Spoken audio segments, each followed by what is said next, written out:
Tanya Benjamin, some of them outside. They could step in very quickly. That's who I asked. We met our general counsel, Grace Pyun.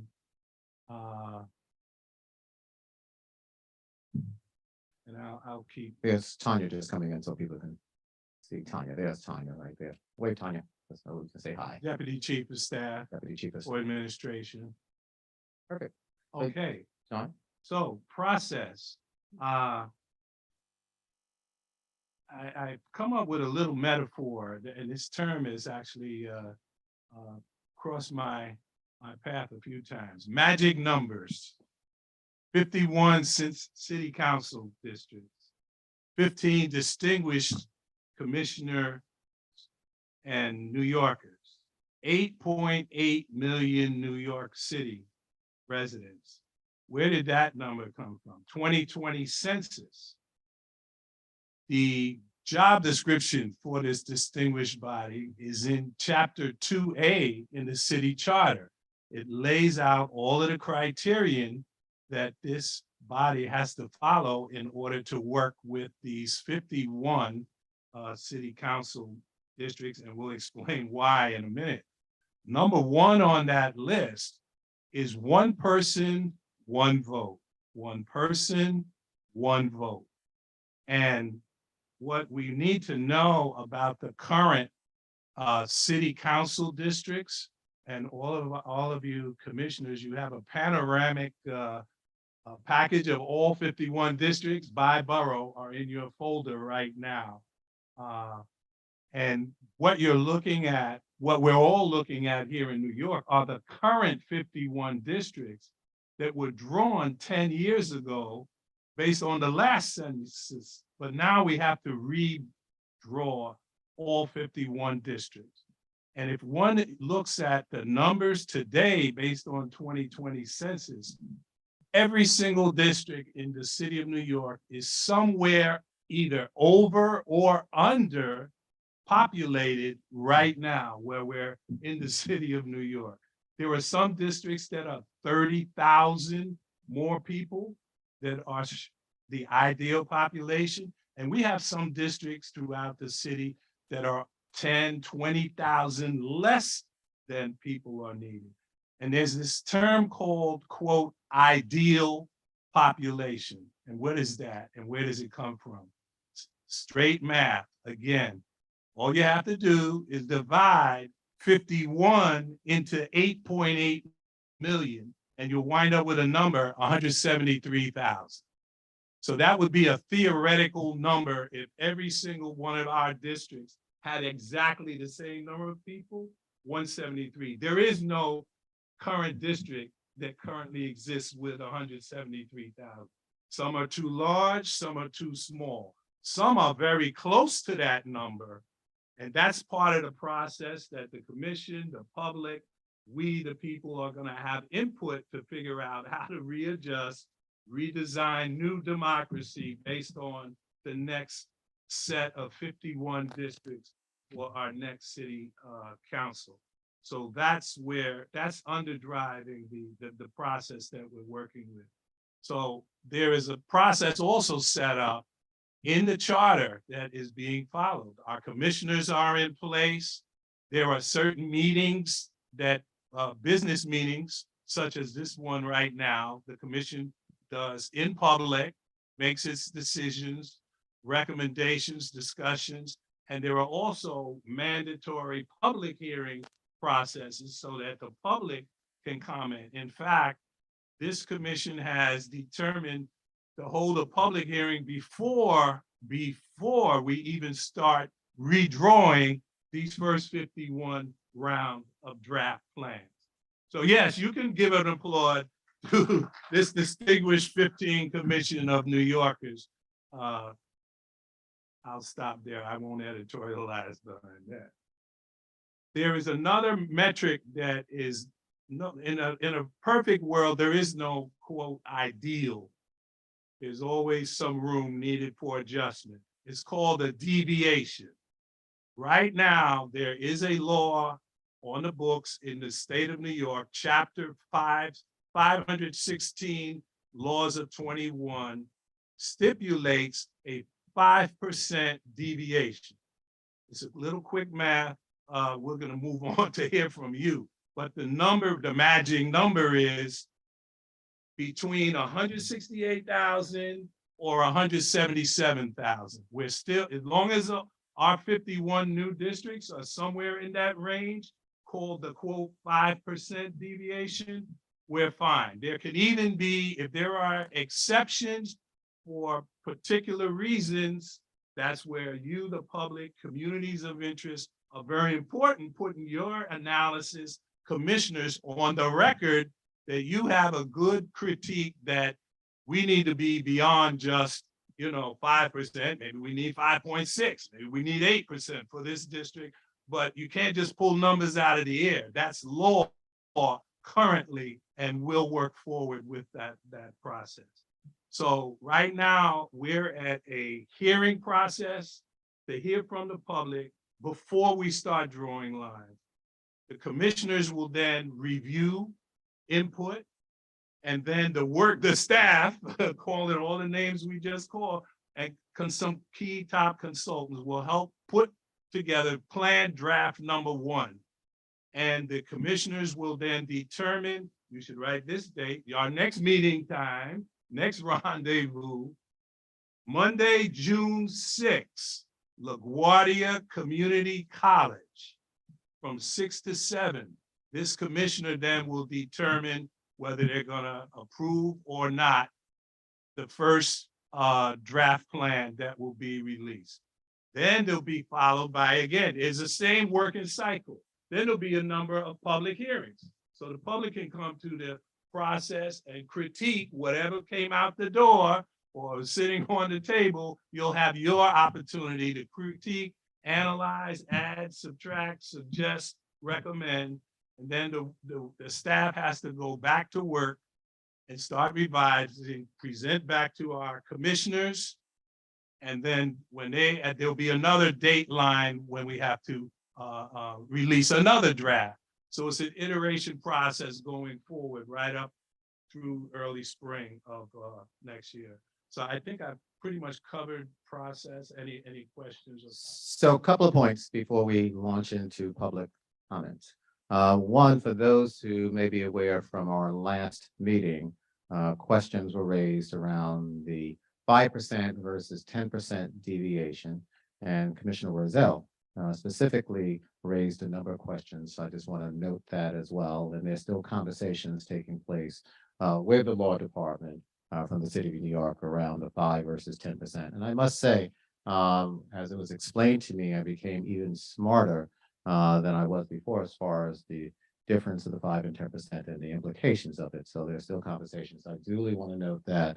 The other point I want to duly note as well in talking to commissioners and just people in general, this is a process that does not end on the 7th of June. It really kicks off the 7th of June after the meeting on the 6th, because that's when we'll have even more input. The commissioners, even before then, will have input, and then input on the 6th, and then we'll be back to the public again, and then meeting in communities.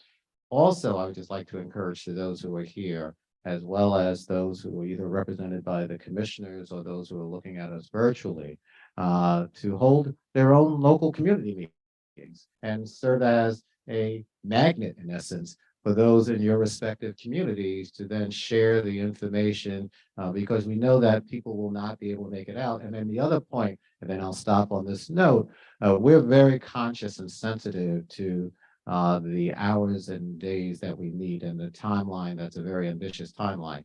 So as a result of the input from the commissioners and our staff for today's hearing, we expanded it till 7 o'clock, because originally we were talking about it being until 6 o'clock. And that was trying to also capture people who may be working but have the opportunity to get down here. And then we'll be out in the boroughs and meeting in the boroughs as well. So that way we have that type of interaction. So I just want to give that type of process information to the individuals who are here and also the virtual world. And before we open it up to the public again, to any commissioner who would like to make a comment, the floor is yours.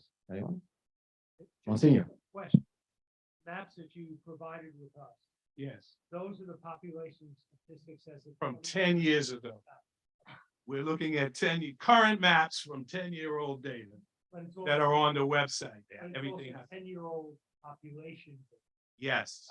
Yes. And one final note, that may be the last applause we receive, so you should take it in right now and just own the applause that we got at that moment. So with that being, But I mentioned Yeah, one John. other Yeah. point. You can input at any times, any day, anytime. There is an email address. Please visit our website. You don't have to even attend a hearing or a meeting to have your input. You can just write down this email. It's called public testimony at redistricting nyc.gov.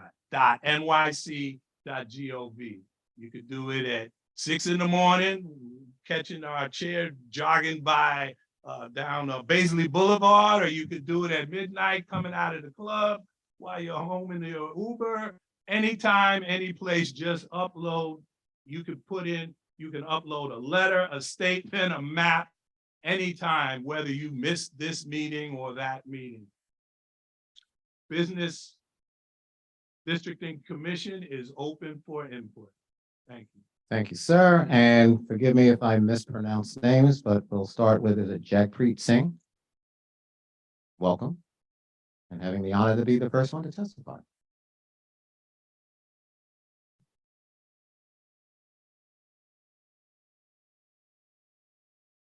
No.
as well as I can hear myself now, as well as the Indo-Caribbean communities that live in Richmond Hill and South Ozone Park. These communities have had ties to this neighborhood for decades. They've built cultural centers, community hubs, and are a part of the vibrant, thriving communities that has made Richmond Hill and South Ozone Park whole. These communities are currently divided, and we ask y'all to keep them together in the redistricting process. The other community that I want to mention is the predominantly Bangladeshi and Indian communities that make up the Hillside Corridor. If you go from the Jamaica portion of the Hillside Corridor to the Glen Oaks portion of the Hillside Corridor, you'll see how these communities have revitalized this area and share a cultural hub. And then finally in Queens, I want to talk about the large base we have in Western Queens and the communities of interest in Elmhurst, Jackson Heights, and Woodside. These communities of interest, while separate, share a lot of cultural ideals. They celebrate the Lunar New Year together. There's religious institutions in these communities where people worship. And Jackson Heights, Elmhurst are on the map because of the food diversity and the cultural diversity they have because of these communities. In the Bronx, we urge the commission to ensure that the Bangladeshi community in Parkchester is kept whole. They're a pivotal part to the district, as well as the Bangladeshi community in Brooklyn and the Kensington area around Church and McDonald's. You can reference ALDEF's community of interest maps for the specifics for these communities. The working class communities that make up these communities of interest are the backbone of our city. They're the drivers, the construction workers, the mothers, the servers who keep our city running all hours of the day, and a reason New York City is the city that never sleeps. They kept our city running before the pandemic. They're risking their lives currently to keep it running during the pandemic, and they'll keep it running afterwards.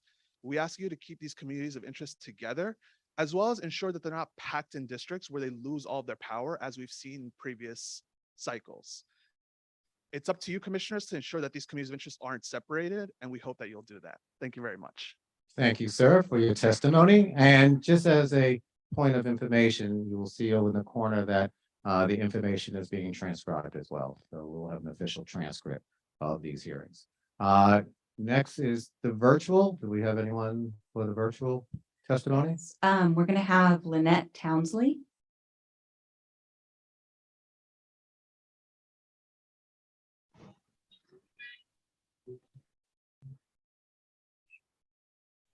Lynette? Hello, good afternoon. Can you hear me? Yes, we can. Thank you. Thank you so much for having this meeting. And thank you so much, commissioners, for all that you do. In reference to the Southeast Queens area, I do feel that it's important for us to keep the culture of the communities where it is downtown Jamaica Avenue. Often the community also consists not only Jamaica Avenue and 165th, but really all the way down to the Van Wyck. So I'm suggesting that we redo the lines where we can include Sufton Boulevard and all the way down to the Jamaica, the Van Wyck where Jamaica Avenue corridor is. In addition to we've had some challenges when it comes to Far Rockaway and Southeast Queens, where Springfield, Laurelton, where sometimes is a little bit divided because, you know, there's servicing Far Rockaway and then parts of Southeast Queens. And you can see that whereas even when they had participatory budget, often 1 year Far Rockaway would get the money and then 1 year Southeast Queens would get the money. And I don't think that's, you know, fair. Each year, a whole area should be able to participate. But I think that's where maybe we should keep, you know, unify the whole Rockaways and maybe bring Southeast Queens stay with elected officials in the inland. So those are my two suggestions, and thank you for suggesting that we continue these meetings because this is for the next 10 years. And as you have also said, some of the lines may have been antiquated because as you know, down Jamaica Avenue, there's been a lot of development. So once again, thank you for allowing me to speak and have a blessed day. Thank you very much for your testimony and participating in this process, and we hope to see you at future testimonies as well. Thank you very much. Next, we have Phil Wong. Phil.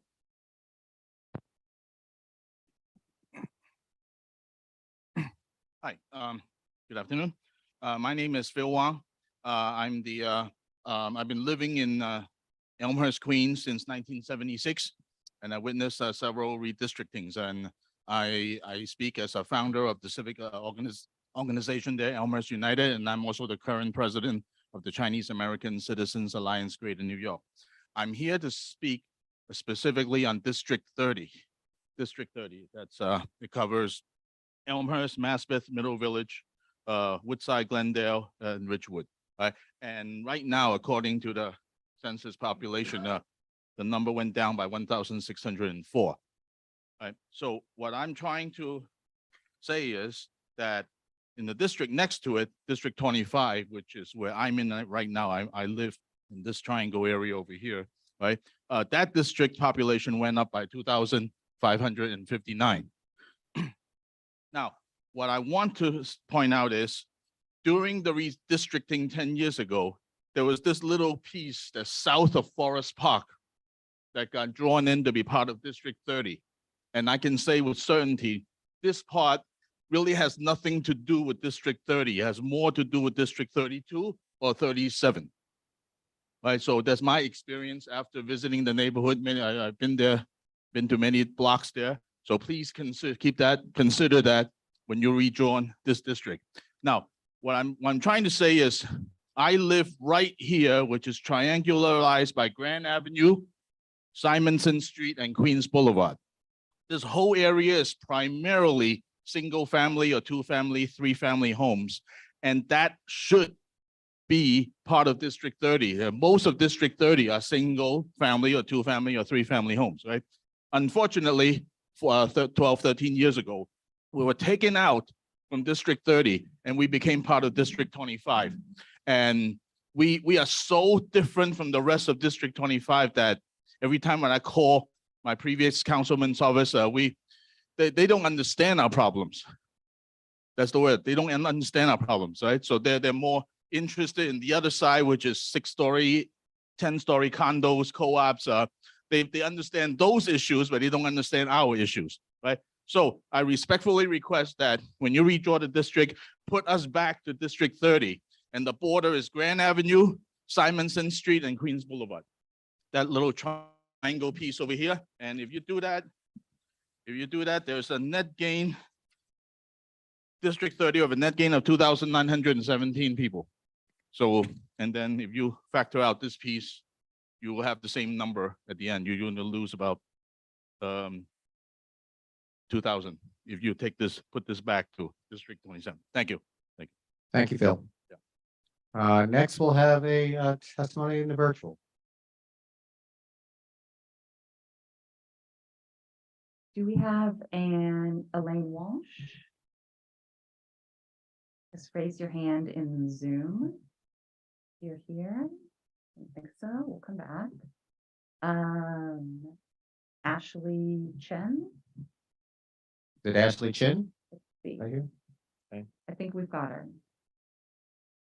Ashley, are you there? Yes, I'm here. Okay, look forward to hearing from you. Good afternoon, commissioners. Thank you for the opportunity to testify today regarding the redistricting process for city council lines. My name is Ashley Chen, and I'm a policy fellow with the Chinese American Planning Council. The mission of CPC is to promote the social and economic empowerment of Chinese American, immigrant, and low-income communities. CPC is a proud member of AAPI Voice Redistricting Task Force, which is a nonpartisan coalition of community-based organizations seeking fair and equitable access to the redistricting process. CPC is the largest AAPI social service organization in the US, providing vital resources to more than 125,000 people per year in all 51 council districts. CPC has more than 50 programs at over 30 sites, primarily across the Lower East Side and Chinatown in Manhattan, Sunset Park in Brooklyn, and Flushing in Queens. CPC employs over 700 staff whose comprehensive services are linguistically accessible, culturally sensitive, and highly effective in reaching low-income and immigrant individuals and families. Our programs range from early childhood and after-school summer youth employment programs, senior services, adult literacy, benefits and healthcare navigation enrollment, housing assistance, immigration services, workforce development, emergency food services, COVID-19 support, and more. The redistricting process needs to be transparent as well as accessible so all voices can be heard and to keep our communities of interest intact. As we learned from the recent 2020 census data, AAPI communities are the fastest growing racial group in the city. There needs to be serious consideration given to ensuring that those numbers and the communities in which they share multiple interests are respected and kept whole. CPC strongly supports all DEP's community of interest maps and asks that these communities of interest be kept whole to the extent possible in the new district configurations. Our communities should be able to have an equal opportunity to participate in the political process and elect the candidates of their choice. We urge the Commission to ensure that every aspect of the input process is language and physically accessible so that the voices and interests of our most marginalized communities are heard. There must be full transparency within the general public to foster a collaborative effort among the community and ensure an accountable process. Unfair redistricting will divide rapidly growing communities, minimize their concerns, and deprive them of effective representation for years to come. We remind the New York City Districting Commission, as you begin to draw council district lines, that you are required to keep ethnic, racial, and language minority communities intact to guarantee fair and effective equal political representation as required by the Federal Voting Rights Act and the New York City Charter. Identify communities of interest and other crucial information, avoid racial and partisan gerrymandering, continue to seek public opinion and input. During the map drawing process, any member of the public should be able to submit maps and provide comments for consideration by the Commission. CPC appreciates the opportunity to testify on these issues that so greatly impact the communities we serve. Thank you. Thank you for your testimony. We appreciate it. Next is Yiten Chu. Yatu Chu, forgive me.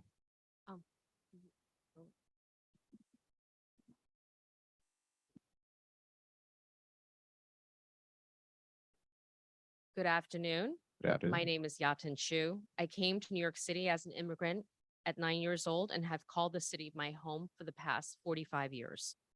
I'm here today to testify as president of Asian Wave Alliance, which I co-founded with other Asian community leaders in Manhattan, Queens, and Brooklyn. We are advocating for the interest of Asian communities to be kept whole in the new city council districts. As many of these areas are not large enough to stand alone as a district, other neighborhoods grouped with ours will be very important to ensure that our values and issues are authentically represented, not minimized or marginalized. While Chinatown is rapidly becoming gentrified with surrounding streets full of younger and more affluent residents, the boundaries of communities in Queens and Brooklyn have expanded. Over the past decade, Asians have become the fastest growing racial group in New York City, up 43% in Brooklyn and 29% in Queens. Like most immigrants, we are holding multiple jobs, caring for multi-generational households, and navigating a complicated public school system for our children with challenging language barriers. However, several distinct events have led many Asians to become more conscious of how critical it is to be cognizant of how politics have been affecting our community. In June 2018, former Mayor de Blasio attempted to modify the admissions criteria for the specialized high schools. And according to the IBO, the Independent Budget Office, that would have reduced the number of Asian students in half at these schools. His administration wrongfully stereotyped Asians as part of a privileged class in his narrative of a segregated tale of two cities. That couldn't be further from the truth. 21% of Asian students are living in poverty and 42% are linguistically isolated. De Blasio and his former city council plans for closing Rikers and building borough-based jails have enraged Asian residents in Chinatown and Kew Gardens. The city's plan to place homeless shelters throughout the borough with an unfair saturation in our neighborhoods have drawn pleas for community engagement. Intentionally or not, many shelters are sited in busy commercial areas and multiple nearby elementary schools and daycare centers in our neighborhoods. With surging crime and anti-Asian assaults, our quality of life have been consistently disregarded, and we are scared of just living our daily lives. We know that electing representatives that care for our concerns and values are more important than ever.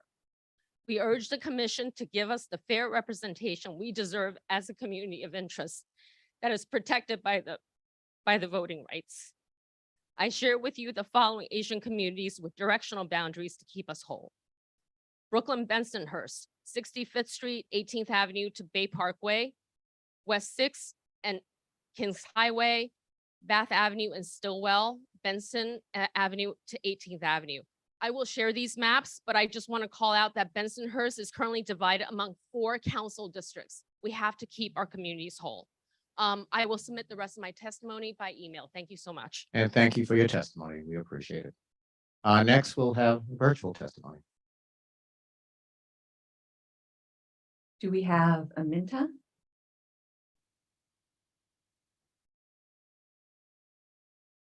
It may be, Did you say Anita? Aminta, let's see, or Sally Wong. We are ready when you are. Yes, I apologize. Okay. Welcome. Oh, thank you. Thank you. I want to thank you all for taking the time and consideration in listening to my testimony. My name is Sally Wong. I'm with Elmhurst United, a nonprofit community based group. My family has lived in Elmhurst on the same block and the same house since the 1970s. In the last redistricting initiative, our area was realigned to a council district where community interests and concerns were not congruent with the majority of the population. Today, I am advocating to redistrict our small section of Elmhurst to Council District 30. This would cover the south side of Queens Boulevard to Grand Avenue. Our housing stock and zoning are very similar to our neighboring master residents, which are mostly comprised of 2 to 3 family homes, where owners have lived in their residence from generation to generation. We have common interests where our seniors attend the same centers, Our children study at the same schools, and our parishioners pray at the same religious institutions. In recent years, Maspeth and our section of Elmhurst have seen developers demolish homes and construct multi-dwelling units, which are out of scale and character with the surrounding neighborhood. Both Maspeth and my community have been fighting to preserve the prevailing 2 and 3 family character of our neighborhood. Aligning us in the same council district as Maspeth would give us a more powerful voice and representation in zoning projects, new developments, and preservation initiatives. Additionally, the needs and priorities of residents in my area are also similar to Maspeth. Most homes are owner occupied, where we share the common burden of increasing property taxes, water bills, Department of Building Regulations, inspections, and filings with the Department of Finance. Redistricting to the same council district would allow residents to share problems, solutions, and advocate as a group with one council member. I respectfully request for your support in redistricting my area to Council District 30. I thank you all again for your time and consideration. And thank you for your testimony. I want the record to note that we are now at quorum level, so we now have a quorum. And if I may, we've had several commissioners join us since the intros in the beginning. I would like to ask, starting with the judge, if you can introduce yourself and then go around for those who did not. My name is Marilyn Go. I'm a retired U.S. magistrate judge. I apologize for being late, but No. Redistricting is one of my big loves in life since retiring from the bench 3 years ago. And I'm so happy to see all of you here. Apology is not necessary. You're always welcome. You know that. Josh? Hi, my name is Josh Schneps, a Brooklyn resident. I'm happy to hear some positive feedback from the community. And Lisa. Good afternoon, and again, apologies. Lisa Soren from the Bronx, and traffic was horrendous. I am really looking forward to hearing and being able to understand your concerns and your positive comments also. Thank you. And again, just for quick housekeeping internally, that we'll have testimony, one in person and then one from virtual. So we'll be alternating back and forth, so you're aware. Next up is John Bahia. Thank you. Welcome. Hello, good afternoon, everyone. Members of the commission, staff, and everybody who came here to testify as well. My name is John Bahia, and I'm the Community Affairs Associate at Woodside on the Move, a social service and advocacy nonprofit organization located in Woodside, Queens. I'm a proud resident of Woodside, Queens, and I have been in Woodside since before the beginning of the pandemic. Woodside has welcomed me with arms wide open, and let me just say that there's no place like Queens. My community, Woodside, is a very diverse and multicultural neighborhood that is home to several immigrant communities, including that of my own. I'm a first-generation Filipino-American living in and near the communities of the Filipino diaspora in Woodside and Elmhurst. Walking along both Roosevelt Avenue in Woodside and Queens Boulevard, Elmhurst, you can see the different Filipino small businesses, ranging from restaurants, grocery stores, barbershops, beauty salons, and even remittance centers. Stretching from 63rd Street to 71st Street alongside Roosevelt Avenue, Woodside, you can find what locals call Little Manila, where most of the Filipino-owned businesses are located and where Filipinos statewide and out of state come to congregate and converse with one another. There's also been new Filipino businesses opening along Queens Boulevard near Queens Center Mall in Elmhurst, and a huge Filipino population residing there as well. Most of my Filipino friends and family that I know in New York City actually live in Woodside and Elmhurst for the most part. At Woodside on the Move, I'm also the lead coordinator and co-founder for Youth on the Move, our 100% volunteer youth-led community initiative. Many of our volunteers are young Filipino high school and college students who care about their communities, respective communities, and are dedicated in helping their neighbors. As we expand the work that we do, it has become evident the neighbors of Woodside and Elmhurst are in need of key resources to assist families, workers, and students like ourselves. I strongly urge you to please consider our testimonies today, and please keep Woodside and Elmhurst whole to the extent possible. Thank you for having me today and for the opportunity. Thank you. And thank you for your testimony. Next is the virtual. We've got Ekram Al-Romain. Ephraim?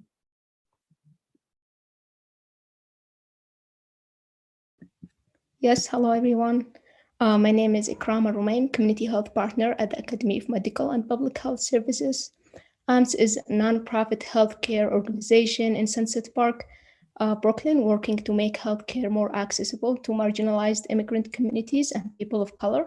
We provide free clinical screening, bilingual mental health therapy, individualized health education and social services, primarily with the Chinese and Latino and Arab communities of Brooklyn. We are also a member of the APA Voice Redistricting Task Force. We must keep the neighborhood of Sunset Park together and ensure that Sunset Park is kept whole in City Council District 38. Sunset Park has more in common with Bensonhurst than Red Hook. These common interests include shared transportation lines, language needs, public safety concerns, culturally sensitive services, and more. Currently, having Bensonhurst split between 4 districts makes it very hard to prioritize the community's needs because the separation dilutes our power and creates a division in representation and accountability. Dividing communities that have common interests will only weaken our communities further and will just continue to marginalize an already marginalized community. We can't afford to be divided any further. Indeed, more divisions means fewer resources. It means overcrowded schools, lack of language access, and increased homelessness rates. More divisions means rising food insecurity and unemployment. It means lack of affordable housing and increased violence and crime rates. More division means being unfairly ignored. Therefore, I urge the New York City Districting Commission to unify our communities of interest in Sunset Park and Bensonhurst. Fair districts are the foundation for fair political and social representation. We need to get this right, because if we don't, our communities will live with these consequences for the next decade. Thank you for your time. We hope you truly consider the interest of the different communities who will be impacted. Please keep us together, not divided. Thank you. Thank you for your testimony. Next is Victoria Zalehi. Good afternoon, everyone. It's wonderful to see you all again.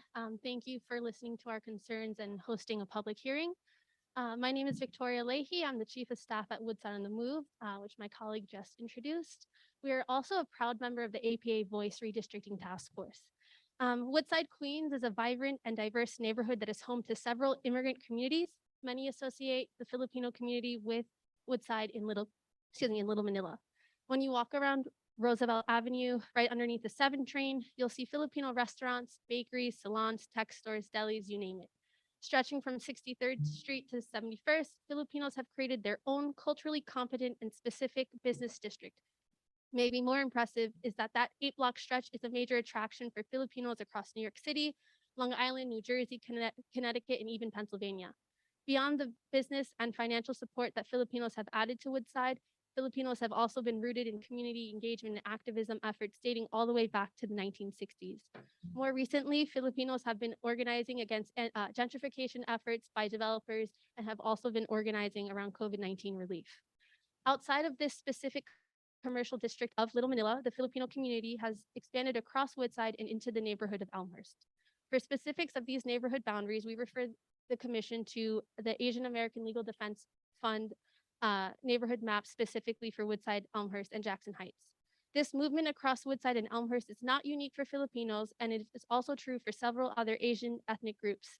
These Asian communities flow freely between Woodside, Elmhurst, Jackson Heights for their work, for their religion, and culture. Elmhurst being home to a significant Filipino community is largely influenced by the Filipino community's role in healthcare labor. In the 1970s, when New York hospitals were facing a nursing shortage, healthcare workers were recruited from the Philippines.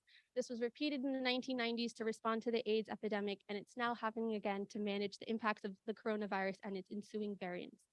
Broadly speaking, Filipinos are overrepresented amongst healthcare workers in a range of healthcare occupations across the US, but what is very concerning to our community is the impact of COVID on the Filipino healthcare workforce. For example, Filipino and Filipino-Americans make up only 4% of the registered nurses in the US, but account for nearly 1/3 of all the COVID-related deaths among registered nurses. This is a major issue for our community. And as of right now, we ask that the commission keep our communities of interest whole to the extent possible due to the many shared great commonalities and the common and frequent traveling amongst these two neighborhoods. Thank you. And hopefully I will see you all again shortly. Thank you again for your testimony. Much appreciated. Next is a virtual testimony. Do we have Robert Camacho? Robert? Nope, I don't think so. Paul Graziano? Paul Graziano. Good afternoon. Hello. Can you hear me? Yes, we can. Thank you. Good afternoon. I'm here. I'm Paul Graziano. I'm an urban planner, and I'm representing the Queens Civic Congress, which represents over 80 civic and homeowners associations in Queens County throughout the borough. Very diverse group of organizations, and we have participated for decades in the redistricting process. What I have done, and I will be sending to you, is a many dozen page document with detailed maps for the entire borough based upon the interests of our member organizations and allies, including Elmhurst United, which is included in my document as well. And you've already heard from 2 of their members today. One of the things that we noticed looking at the current maps and the current population, and based on the reallocation of the population, is that Queens is in a somewhat unique situation compared to the rest of the city in that the majority of districts in Queens are below the minimum threshold, anywhere from 900 people, more or less, to 9,000 people. We only have 2 districts that are above the maximum threshold, and that would be districts 26 and 28, which is 26 would be Long Island City, Sunnyside, and parts of Astoria, and Woodside, and 28, which is South Jamaica, St. Albans, and Springfield Gardens, and some other areas, downtown Jamaica, et cetera. So what we have done is looked at these because one of the things we are concerned about is keeping neighborhoods together and intact, particularly areas that are based on common zoning, common boundaries, hard boundaries such as the Long Island Expressway or parks, et cetera, which currently make up many of the boundaries that exist today.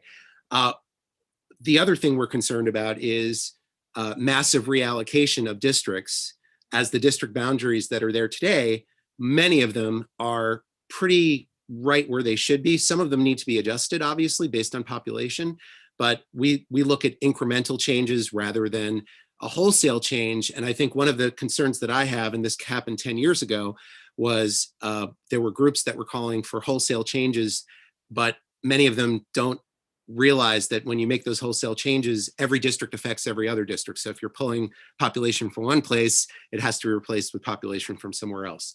So based upon the sort of unique situation that Queens is in, because the majority of our districts are under rather than over, such as Manhattan, we are pushing for this smaller allocation of districts to keep those neighborhoods whole. And I will be submitting this report today or tomorrow for your examination. I appreciate the time and thank you so much. Thank you for your testimony. We appreciate it as well. Next is it Cesar Ruiz?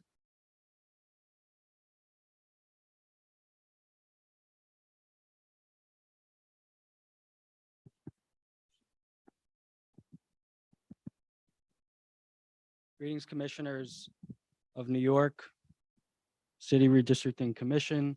My name is Cesar Ruiz. I'm an attorney and Equal Justice Berks Legal Fellow at Latino Justice Pearl Deaf.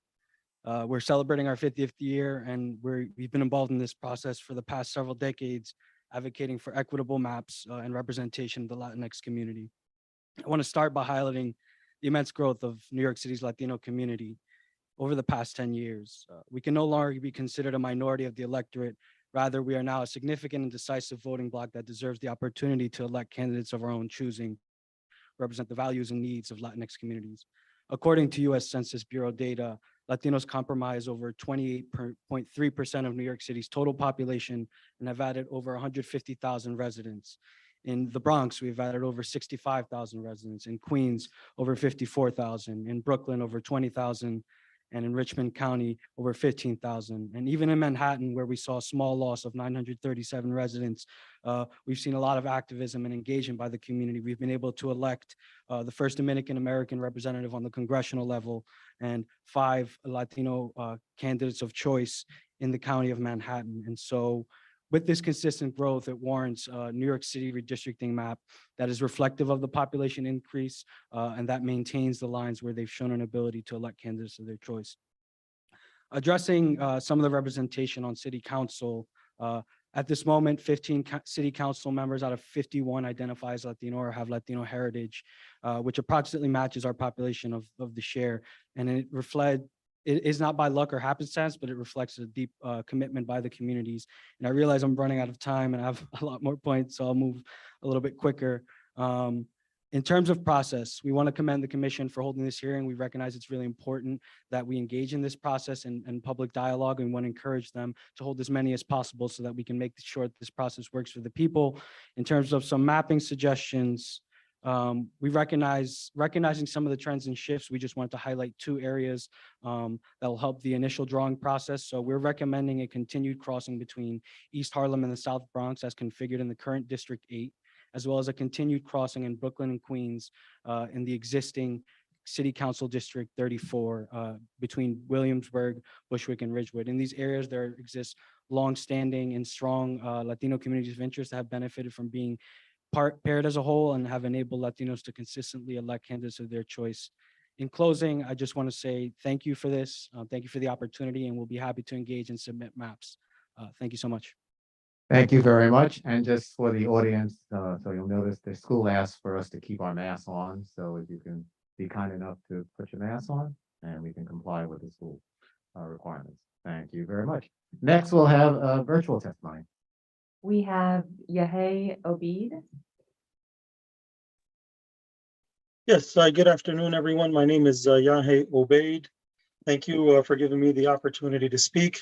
I am advocating on behalf of the Bronx Muslim Center, the Alliance of Yemeni American Businesses, and the Little Yemen area in the Bronx.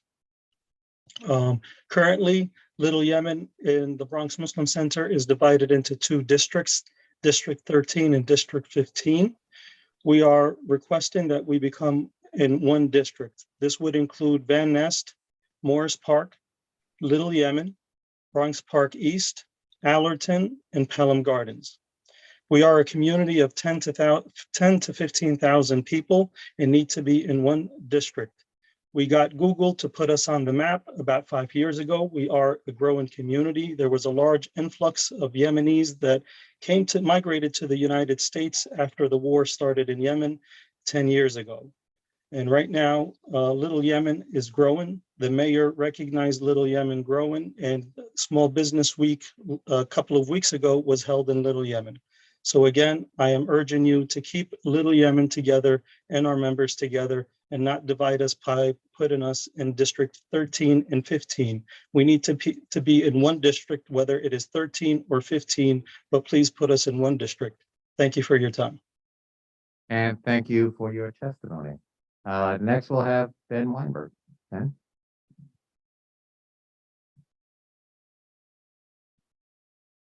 Hello, commissioners. Can you hear me? Yes.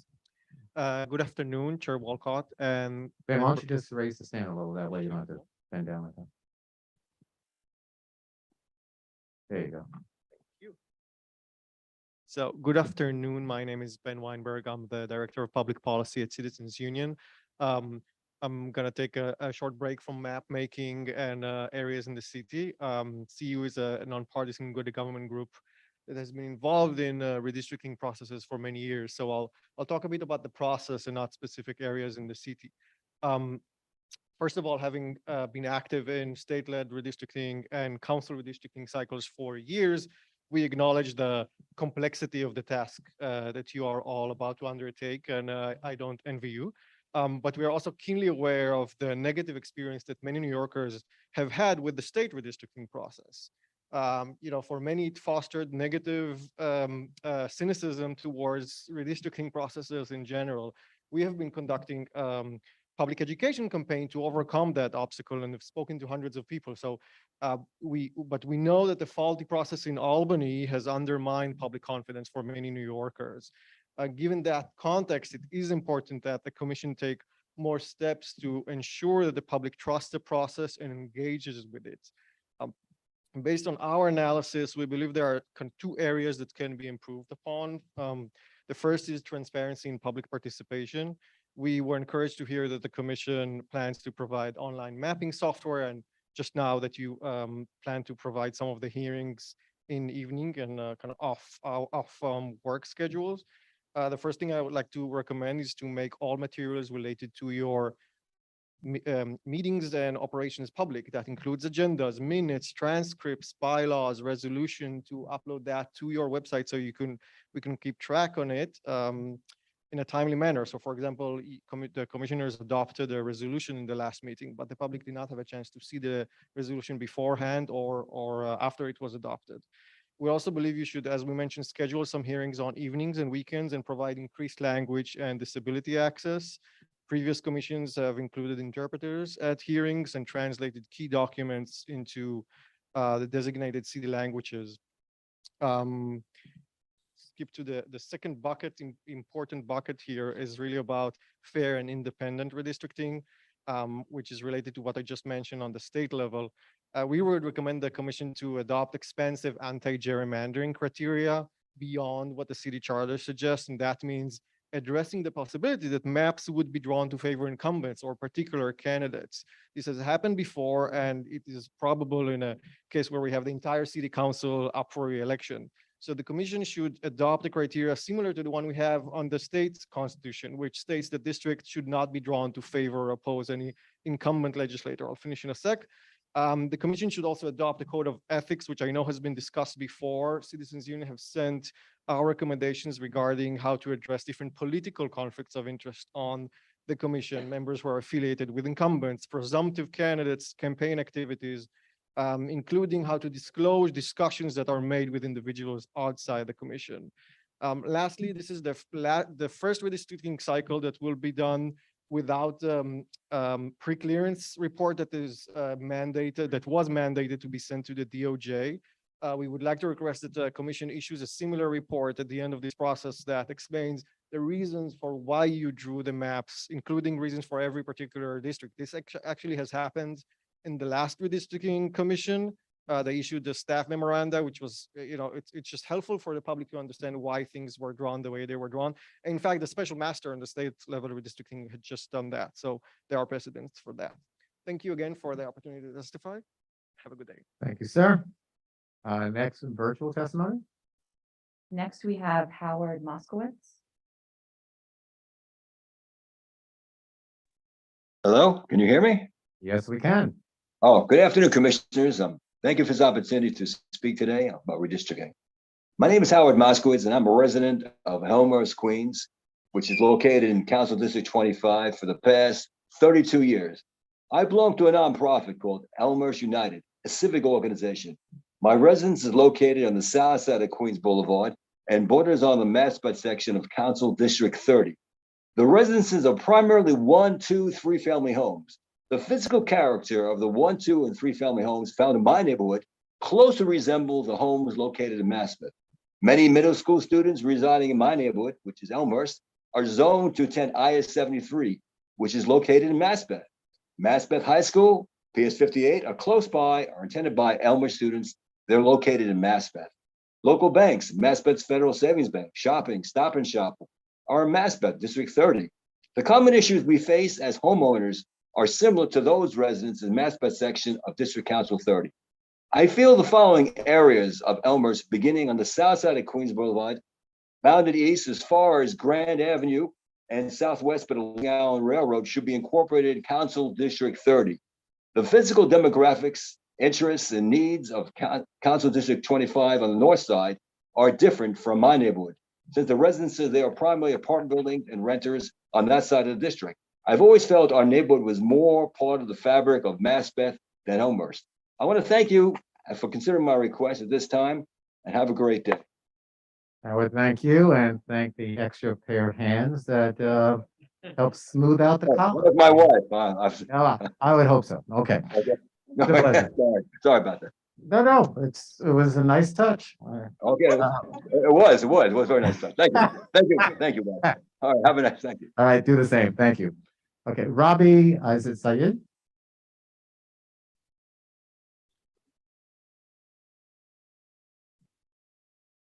Good afternoon, everybody. I'm Robbie Said. I'm a common man. I have no research report, nothing, just simply observation as a citizens, and I'm living in Queens, District 24. So I observe that in our community, sometimes we have designed the district before the election, and sometimes we just lost our harmony that we were living in the community. So I'm urging, sir, everybody, please do proper research, and based on the language and the percentage of the people living the area, consideration, put those things in consideration to redesign the district area. At the same time, in District 24, Jamaica, Queens area, our South Asian peoples are now growing. Beside that, there is others nationalities, others community people are there. We are living in harmony. But at the same time, I learned from others, before one speaker say, if we want to do redistricting, so in that case, some others get affected.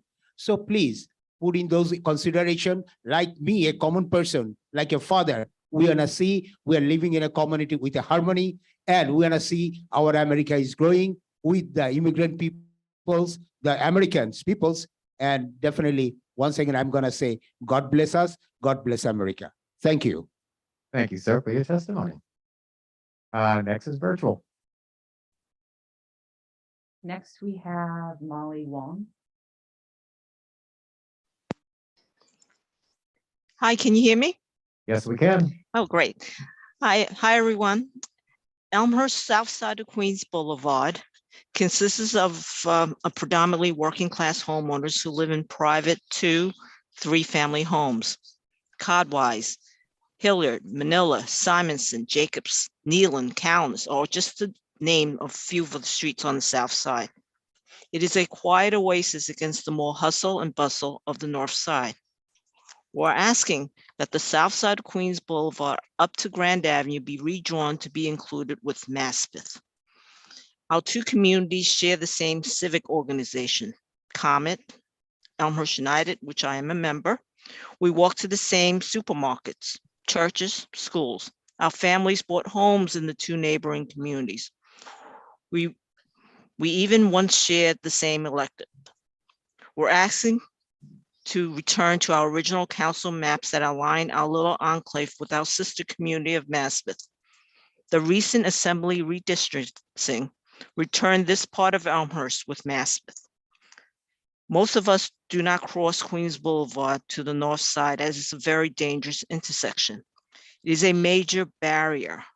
We are currently in District 25, which encompasses most of Jackson Heights and Elmhurst. The communities of the north side and the south side of Queens Boulevard are very different. Unlike the south side, the north side consists of taller, more densely populated apartment dwellers. The difference is so great that many of the interests that affect our lives are in direct conflict with the residents in the north side.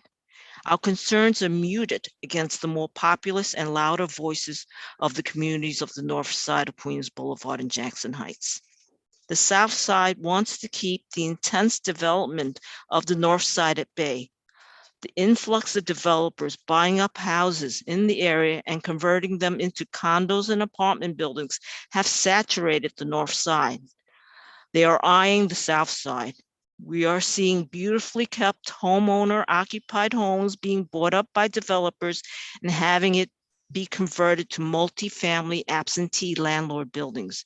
These new structures destroy the scale and context of the community. Where there was once neatly preserved with similar architectural designed homes, we have newly built ugly eyesores that just jut out against the once neat and uniform street. Longtime residents are moving out of the area and allowing developers to infiltrate with little resistance. These changes destabilize the community. Many of these unwanted changes would not have occurred had we had the support of strong civics and local elected. We used to be able to walk to our elected officials' office to speak with them. We see them around the neighborhood. He sees firsthand what the needs of the areas are. There's no need for us to argue our point. We don't have this anymore. Our electeds are in Jackson Heights. District 30, which is a different district, is closer in proximity to us than our District 25 office. We never really see our elected officials. No reason for them to pass this area. They don't use our subways, our shops, or schools. They don't even have to drive through the area, so we are forgotten. Being forgotten has diminished our voice. Businesses that should not have opened in residential area have flourished. Example, illegal car washes, strip clubs, the streets are dirty. We need representation from our elected officials that are aligned with our interests. I could go on, but in the interest of time and with the consideration to other speakers, I want to just conclude that the Elmhurst South, the south side of Queens Boulevard, would be better served if it was in line with Mass District 30. Thank you. Thank you for your testimony. And this is a perfect point for me to remind those who are both here, but also virtually, you can definitely submit your testimony.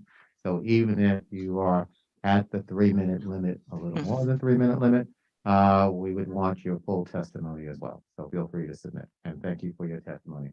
Next is it Liz Oyang? And forgive me again if I mispronounced the name. And can someone lower that for the speaker, please? Thank you very much.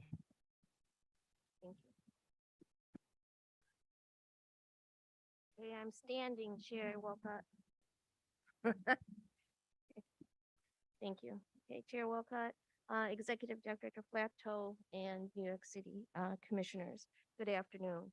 My name is Liz O'Young, Coordinator of APA Voice Redistricting Task Force, the largest coalition of leading APA orgs in the city. We recognize and appreciate that our request for a hearing prior to the release of the Commission's first draft of proposed maps did not fall on deaf ears. While census data is an important baseline, it is the community's lived experiences that explains gaps in data and interprets the data in the context of a community's history, challenges, including an epic pandemic, and accomplishments.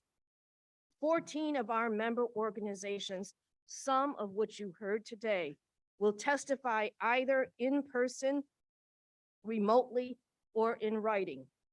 This is precisely why we invited you to join us on our tours of APA communities throughout the city to see how these statistics translate into vibrant neighborhoods, cultural preservation, and dependent livelihoods. We appreciate Commissioners Snall and Wurzel joining us on the tours so far and look forward to Commissioners Hanratty and Go joining us next week.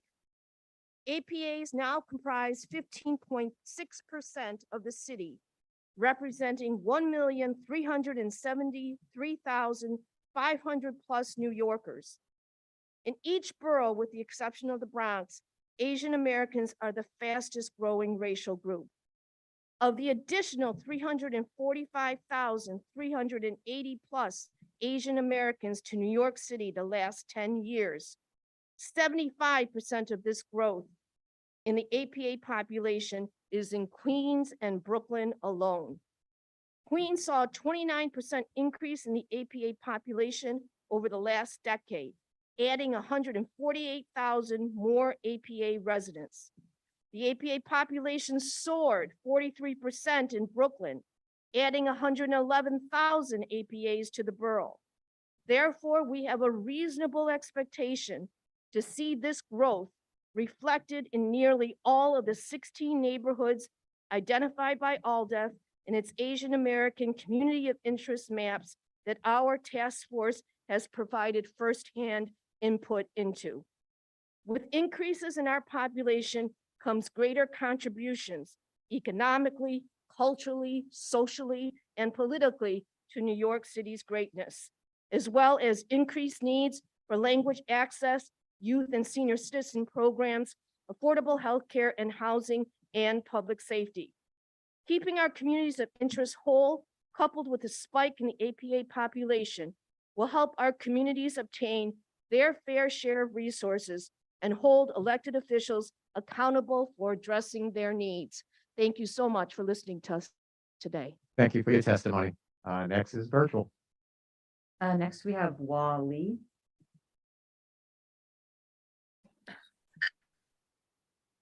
Hi.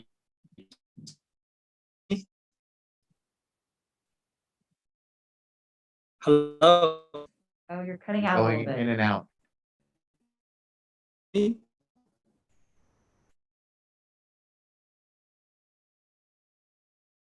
Okay, we're gonna come back to you next, and hopefully you can get a better connection because you're kind of cutting out. Do you have someone else ready? Yep, we've got John Schaefer. John Schaefer. Hello, it's John Schaefer. Good afternoon. Good afternoon. Let me give you 1 second.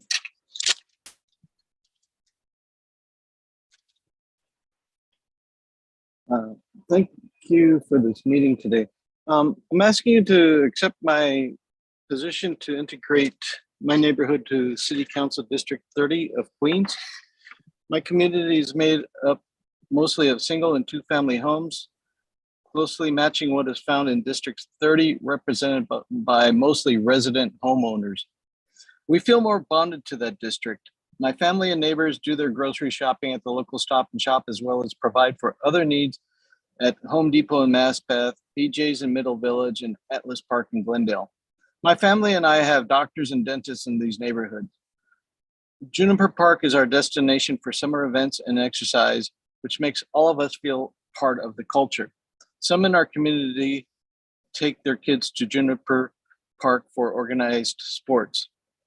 The proposed addition to District 30, we are surrounded by these natural boundaries. From the current district border on the west of District 30, following Grand Avenue on the north border, east to Simonson Street, and following down the middle of Simonson Street, north up to Queens Boulevard, to the south side of Queens Boulevard, back to the current border of District 30, along, as I said, the south side of Queens Boulevard. And thank you for your time and thank you for your consideration. And thank you for your testimony. Next we'll have, is it Lori Daniel Favors?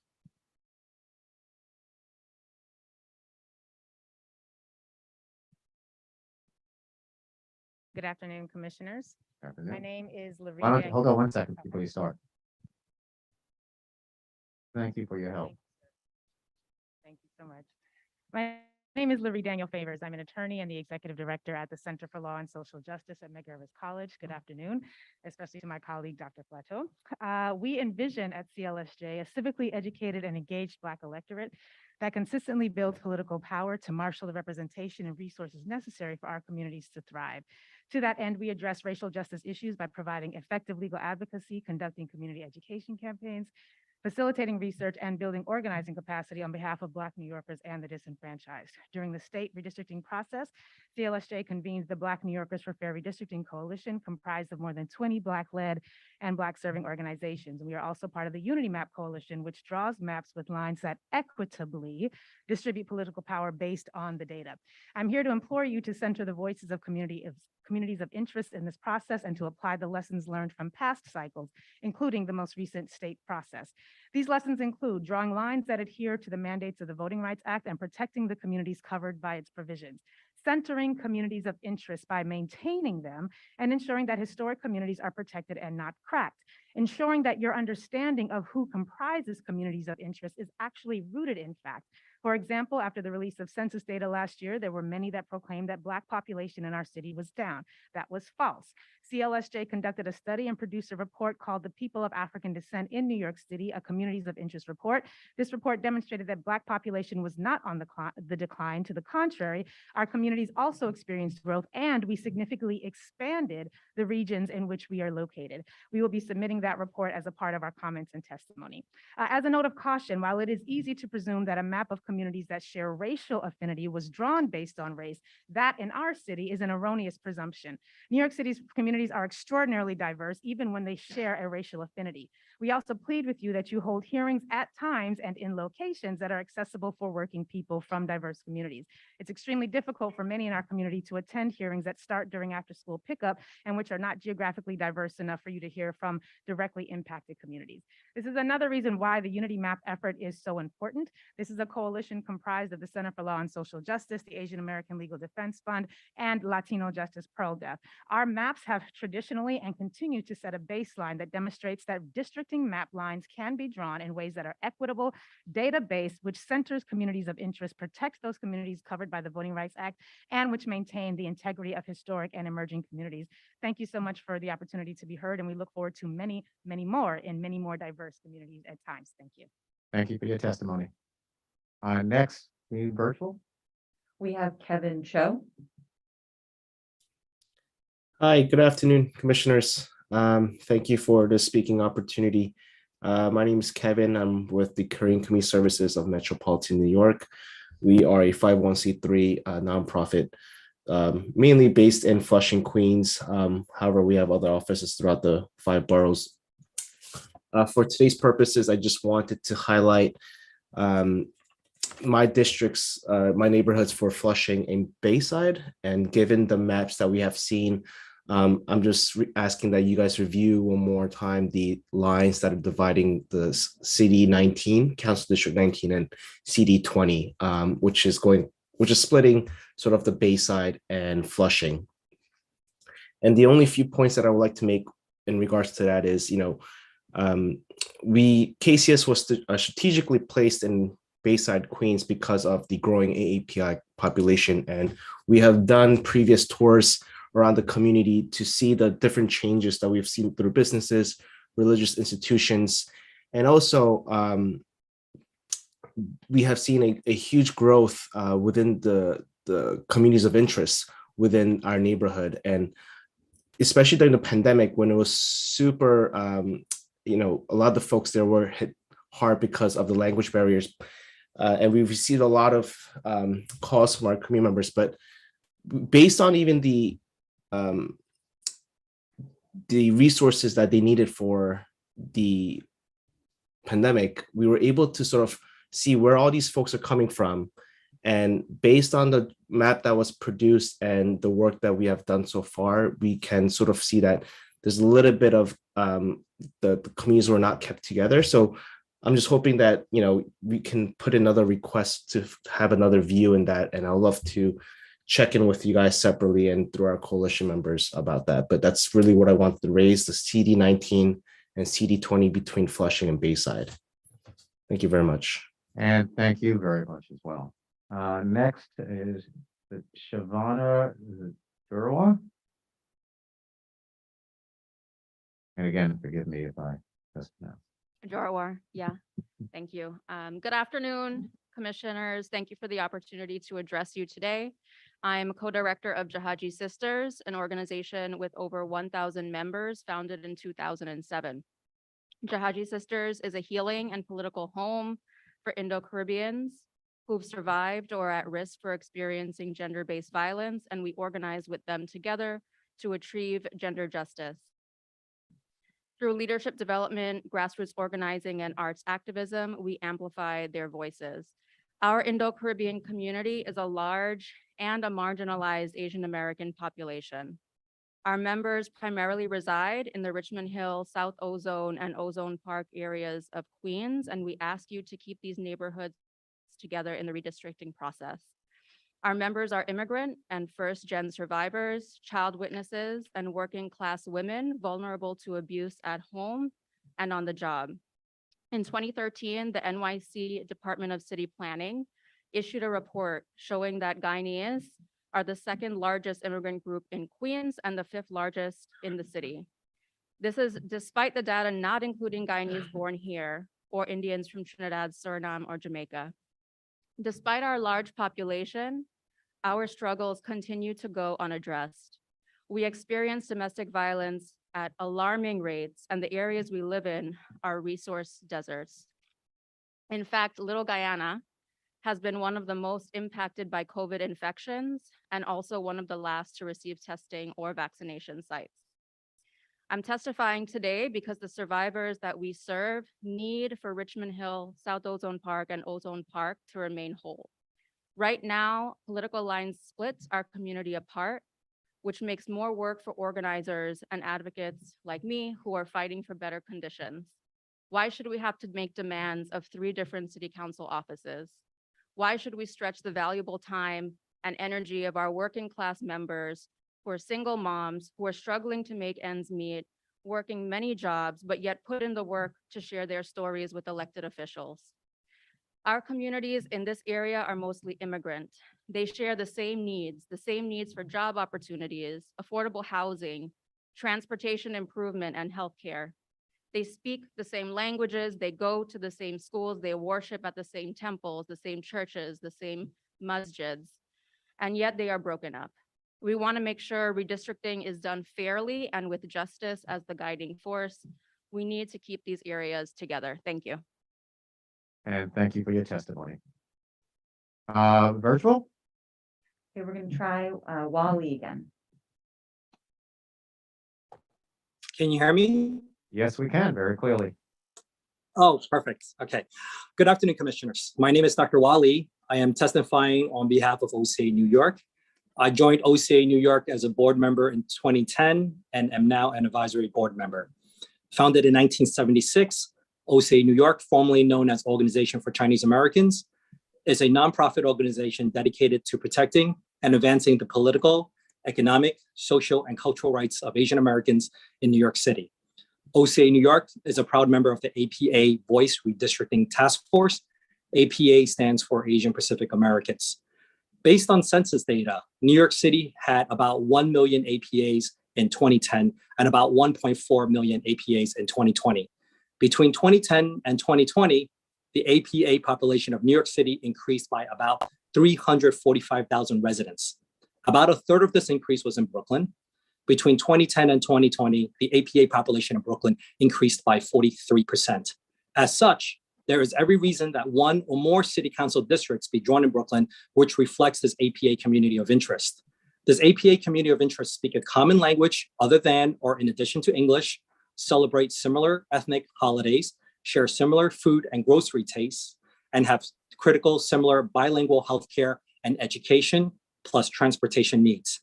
Sadly, this APA community of interest have also suffered from increased Asian hate crimes since COVID-19. Please do not divide the APA community of interest, especially in Bensonhurst, where the APA population had increased dramatically. APAs live, work, and contribute to the city just like any other community. Therefore, just as other communities receive public funding, APAs deserve an equal share of funding like any other community. Historically, the APA community in New York City have not received their fair share of funding. Let's take Bensonhurst, for example. Bensonhurst is currently divided into 4 districts, but most of it is in City Council District 47. According to the 2021 funding disclosure, City Council District 47 gave less than 10% of its available funding to Asian-specific organizations, and it had an APA population of about 20% in 2010. This discrepancy, where the APA community does not get its fair share of support, must stop. Commissioners, you can help do this by not dividing the APA community of interest when drawing the city council district maps. In 2010, APAs were basically quartered into 4 districts in Bensonhurst: City Council Districts 43, 47, 44, and 38.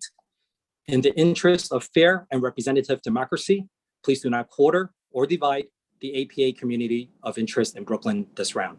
Thank you so much. And thank you for your testimony. For those who are here, and if you are interested in testifying, please sign up because we have, at this particular point in time, exhausted our list of in-person testimony. So sign up in the back. I didn't get the list then, so they'll bring me the list. Sorry about that. And so while we're waiting, can we have another virtual, and then we'll get an updated list. Yes, we have Cora Fung.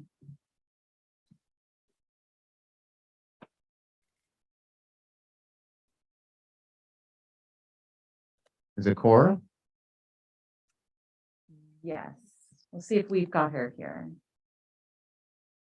Cora, I'm just gonna ask you to unmute.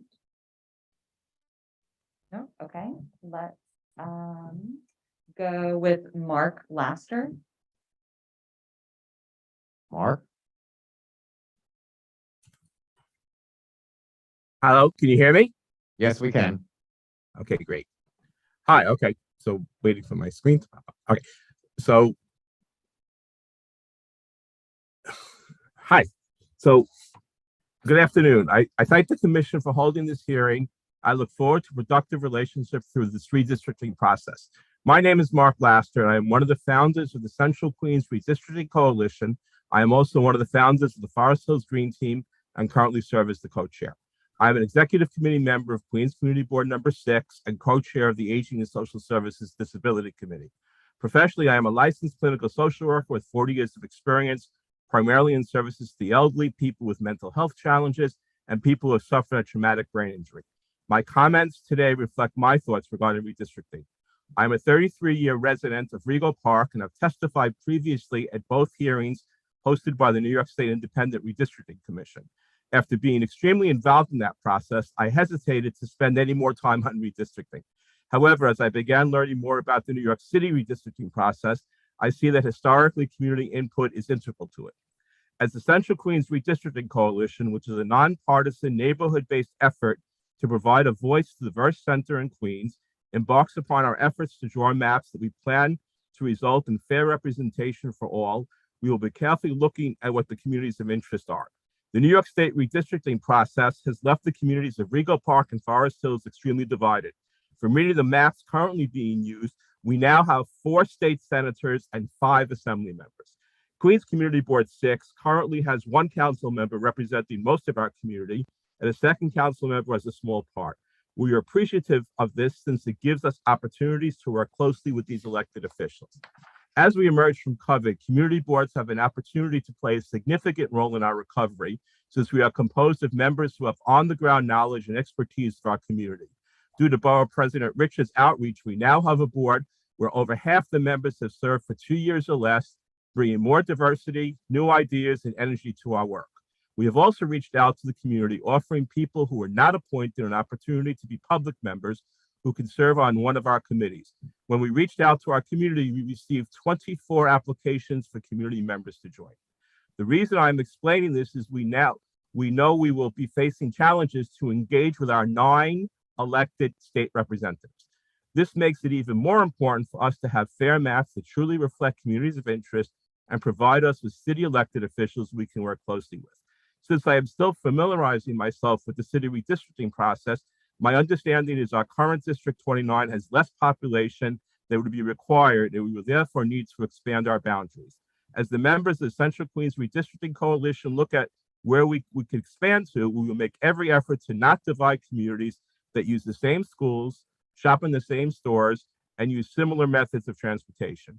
Thank you again for this opportunity to speak, and I'm looking forward to a productive process where our voices will be heard. And thank you for your testimony. Paul Trust?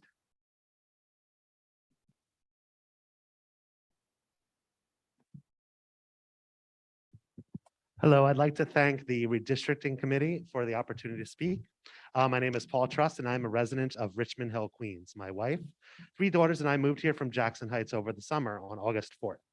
On August 12th, Gothamist released an article entitled "Divided Neighborhoods Press for More Political Sway with New Redistricting Maps."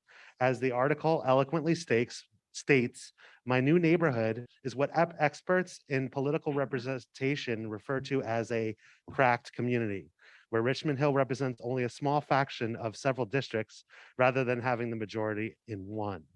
The article goes on to describe Richmond Hill as one of the most cracked neighborhoods in the city.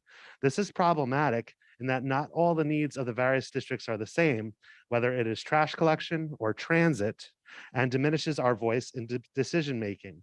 Why listen to the needs of our community when it represents only a few square blocks of a much larger district?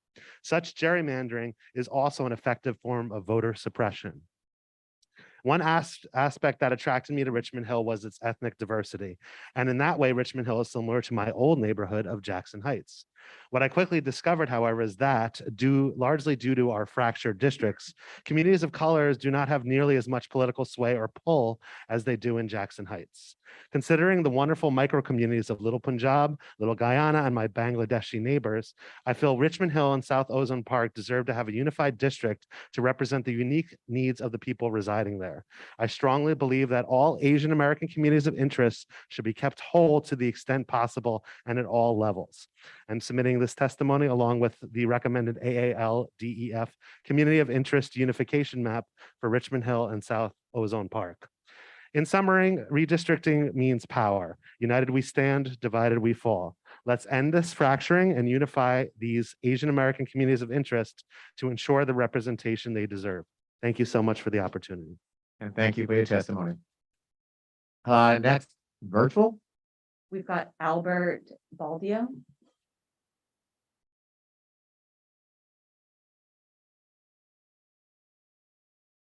Unmute. Sorry about that. Yeah, you heard me? Yes, we are, sir. Oh, how are you doing? Members of this commission, it's a pleasure once again to appear before you, albeit virtually.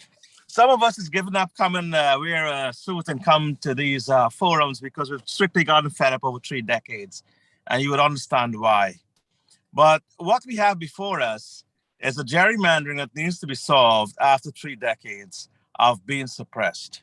And you've given, the city has given us the name Little Guyana. I speak on behalf of Richmond Hill, Ozone Park, and South Ozone Park, to be kept together. And that should be one city council district from the Van Wyck Expressway to the to Cross Bay, Woodhaven, and from Hillside Avenue to the Conduit. That is as compact, as contiguous, and compliance with the law as you can find. And that is definitely a natural district and one that fits all the criteria. And I want to draw this to your attention that the city has recognized it. De Blasio, as he then was, as Little Guyana. But you just can't give us a name without a meaning. And hence, it has come the time when we need a political subdivision where we can speak with one voice. As all the other members have been telling you, we need to be kept together and kept whole. Similarly, the Bangladeshi population in Hillside is another district that should be configured or reconfigured to have a compact, coalesced district where they can speak with one voice. You have to understand is that what's going on here over 3 decades is nothing different from apartheid, albeit in a very subtle way. And I hope we don't have to go to a judge in Steuben County or wherever to tell us the laws of gerrymandering. And the last commission actually did agree on Richmond Hill and Ozone Park and South Ozone Park. The only thing they agreed on is that Richmond Hill, Ozone Park, and South Ozone Park should be kept together, both the Republican faction and the Democratic faction. That is the only thing that they agreed on. And basically, if they can go that far, and you could have the mayor saying this Little Guyana and the entire New York Times and one of the largest populations here, then it behooves you to make us one. There is no other alternative. It is only right and it is only just. And hence I call upon this commission to make sure that that is done. Listen, we are part of Rochdale Village. That's the second largest co-op. I've helped those folks there. But the problem is that they are not the 1 and 2 family homes, and they don't want to be with us. Similarly with folks in Cross Bay, where Felicia Singh was a candidate, actually had guns drawn on her when she went there to campaign. Now, the reality is that people vote for their own. And we should not be having this in this day and age with democracy when people should be allowed to run in districts that are favorable to them or that are crying out for representation. And this is definitely so with Richmond and Ozone Park and South Ozone Park. The numbers are enough. It's enough for a city council district. I have sent you maps. Did you receive my submissions? Yes, Commissioners? I'm seeing a thumbs up in the back, so we did receive. No, it. did you receive my submission? Yes. Yeah, I highlighted the maps and I've shown them there, and I've asked that they be considered because that is based on the data and the census figures. We've been doing this for 3 decades, day after day. So I would urge you seriously to consider this, since it was endorsed by the New York Times, which said we had 8 different factions, and now we have 3 in city council district.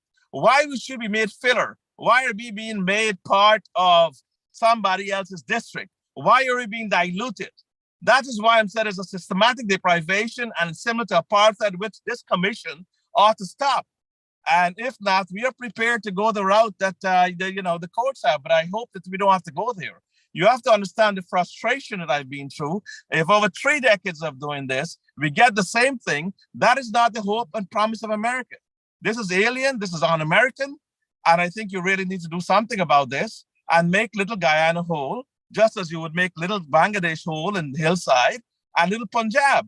And that is the only way we can speak with a voice that is not suppressed or diluted or is excommunicated by others who have continued to suppress us. I was the first South Asian district leader. If I can ask you to wrap up, sir. Yeah, Thank you. I'm the first South Asian district leader elected years ago. And I also almost won a state Senate seat and lost by 500 votes. The point here is that we have enough that people looking like me, sounding like me, of immigrant background and living in Richmond and South Ozone Park and Ozone Park have enough constituents to form a firm and compact city council district. And the time has come for you to do that and not to shy away from it, because as you can see, judges are not being quiet on this type of gerrymandering. Gerrymandering, they're looking very harshly at it.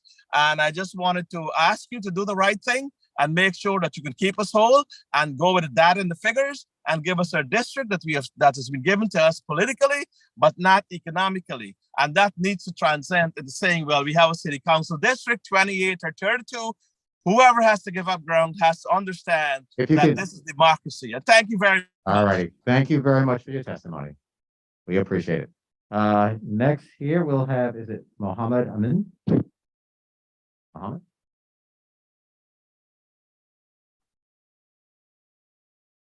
Hi, good afternoon, commissioners.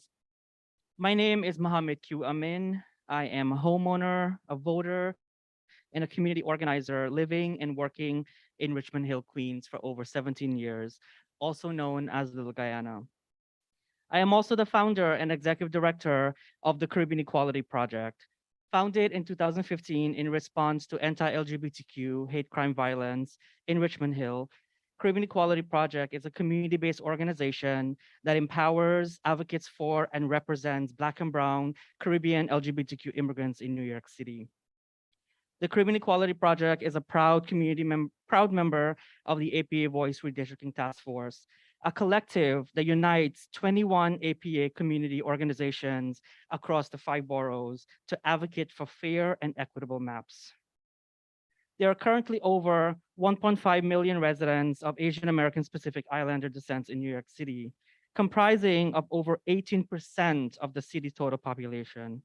AAPI New Yorkers are the fastest growing racial and ethnic group and voting population in New York City.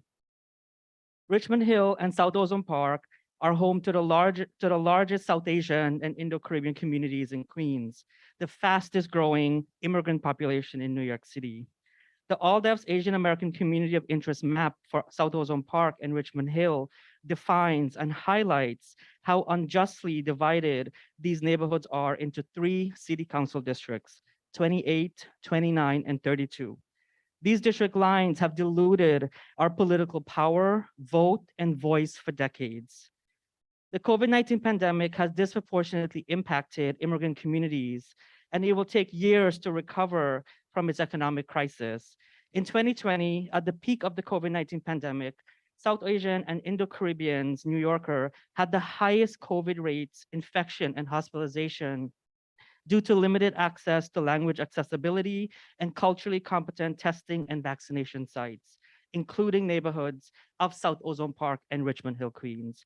From health disparities, immigration, and food insecurity to housing, economic disadvantages, and political disenfranchisement, our elected officials have neglected South Ozone Park and Richmond Hill.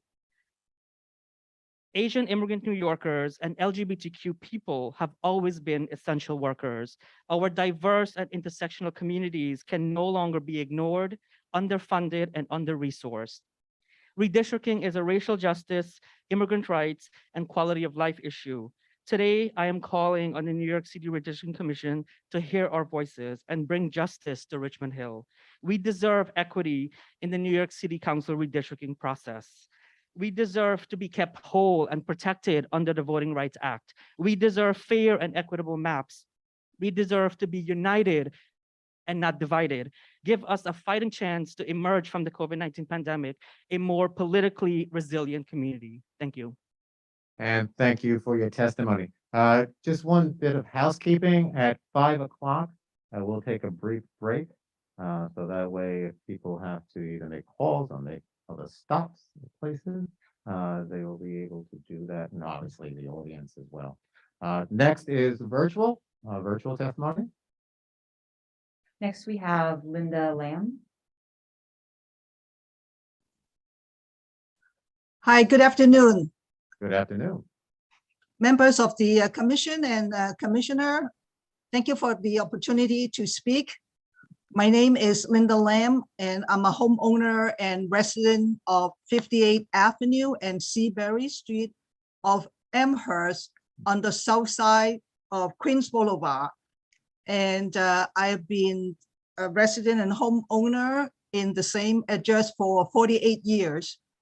And my area currently is zoned under City Council District 25. And my area and my neighbors, we are like 1 to 3 family homes, and we go shop and schools and Juniper Valley Park where we go play are all on the south side of Queens Boulevard. And the District 25 on the north side of Queens Boulevard are pretty much apartment building, and their needs are very different from me and my neighbors on the south side. For the past 48 years, I'm sorry to say that for the constituency services, we usually have to go to District 30 because the kind of services like help with property assessment, issues with the sidewalk violation, senior transportations, helping seniors with snow removals. And most of the services, we have to go to another district, and our needs are mostly not met with our District 25. So we would like to request to put me and my neighboring street, starting with on the west side, Grand Avenue, and then on the north side, Queens Boulevard, and then on the east side, 59th Avenue, to be put under District 30. So that when we go and ask for services, our voice can be louder, and we do not have to say that, like, I'm sorry, I'm not from your district, but I would like to have services from your offices. So then, so I humbly request to have this area to put under District 30 to be in line with the same characteristic of the rest of the District 30. Thank you very much, and I appreciate that opportunity. Thank you. And thank you for your testimony as well. Mei Lee.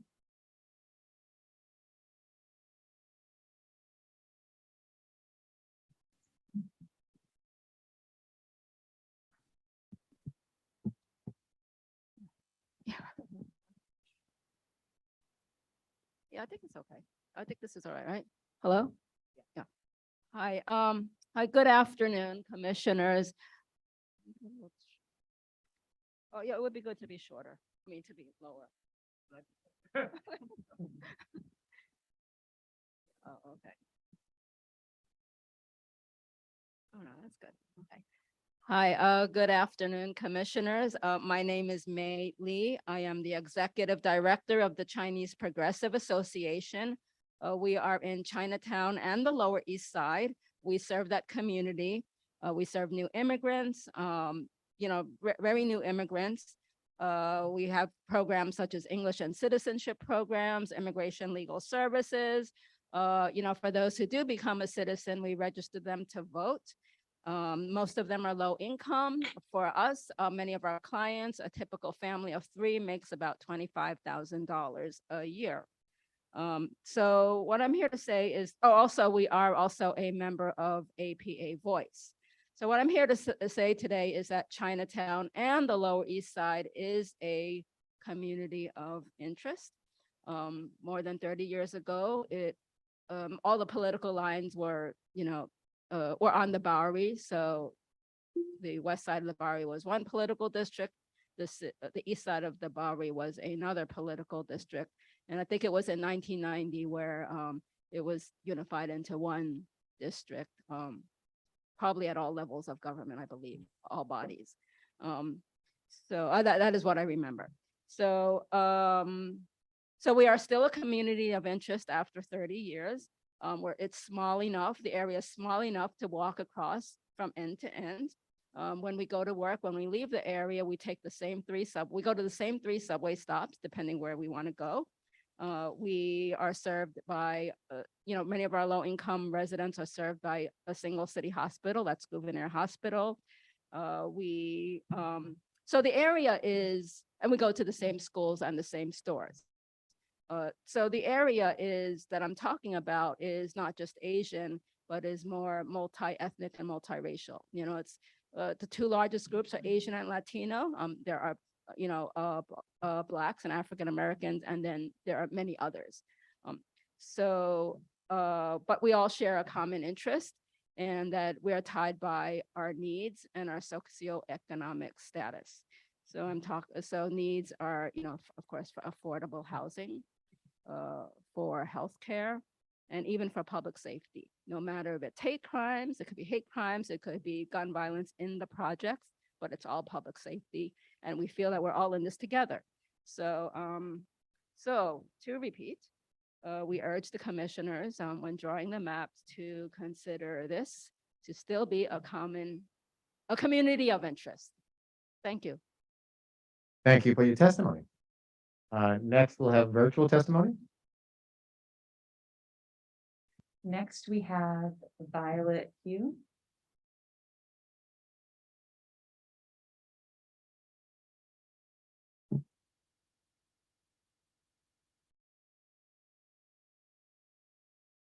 Is it Violet? Yes. Let's come back to Violet. And then we have Jerry Vatamala. Okay, we're gonna go to Jerry and then maybe come back to Violet. Hi, can you hear me? Yes, we can. Hi, good afternoon. Thank you for the opportunity to address the commission. My name is Jerry Vatamala. I am the director of the Democracy Program at the Asian American Legal Defense and Education Fund, ALDEF. We are a member of the Unity Map Coalition, along with Latino Justice and the Center for Law and Social Justice at Medgar Evers College. We are also a founding member of the APA Voice Redistricting Task Force. I've heard from many of my colleagues from both the Unity Map Coalition and the APA Voice Redistricting Task Force today. ALDEF, we are submitting our 16 Asian American communities of interest maps. You've heard of several of these communities of interest today throughout the testimony. These are the actual boundaries that we came up with the community, with APA Voice members on the actual street boundaries, north, south, east, west of our communities of interest as defined by the community. We ask that these communities of interest be kept whole to the extent possible in any new district configurations, and that in any proposal that you're considering, we ask that you please superimpose these community of interest boundaries over any map to do a quick analysis to see if these communities are being kept whole or not. And that is one of the ways we do our analysis as well. This is not simply where all the Asian American population is. There's many factors that went into these maps. Race was just one of many different factors that went into defining these communities of interest. The growth of Asian American communities was the largest. Asians were the fastest growing racial group in the city. In Brooklyn, the Asian population growth is 43%, 29% in Queens, and 24% in Manhattan. We ask that the new lines reflect this growth that was displayed in the census. This large growth should reflect in these new lines. I also want to mention that Asian Americans are a protected group under the Federal Voting Rights Act. The protected groups in New York City, the Black community, Latino community, and the Asian American, there's not so much of a Native American population, but these language and racial minority groups protected under the Federal Voting Rights Act are the Black community, Latino, and Asian American community here in New York City. That's important for the Federal Voting Rights Act, but especially in the New York City Charter. When I'm sure you're all aware, there is the prioritized list there that you are to follow under the Charter. Number one is population equality, with not more of a total deviation of 10% between the largest and smallest. The very next, right at the top of that list, the very next priority is that there is protections and fair and effective representation for the groups protected under the Federal Voting Rights Act. For the language and racial minorities protected under the Federal Voting Rights Act, again, that is the Black, Latino, and Asian American communities here in New York City. So that is number two, right after population equality. Only then, according to the Charter, you then to look at other communities of interest, which include, things like religious commonalities, maybe coastline, a whole bunch of other things. There's many different communities of interest in the city, but that is only after you are making sure that there is fair and effective representation for the language and minority groups protected under the Federal Voting Rights Act. And I would ask that in the New York City Council, we actually have several Asian Americans that are elected to office. Some of them are the first South Asian elected to City Council, first Korean American elected to Council, first Muslim American elected to City Council. For the groups that are protected under the Federal Voting Rights Act, we ask that you do not, that you take special consideration for performing majority or coalition districts with groups that are protected under the Federal Voting Rights Act, and not retrogress or dismantle these performing districts that are protected under the Federal Voting Rights Act. So we look forward to working with you in the process, and we ask that you do follow the directions, the requirements of the city charter and the Federal Voting Rights Act when you're drawing these new lines. And please take into consideration our communities of interest, which we will be submitting to you today. Thank you very much. Thank you for your testimony. It is 4:55, so I'm going to jump ahead a little bit of my 5 o'clock timeline because right now we do not have anyone further signed up in person for testimony. We do have people who are still queued up for virtual. So if we can take a quick break, and a quick break means no more than 10 minutes to do what you have to do. And then we will reconvene here at 5:06. So 5:06. I know.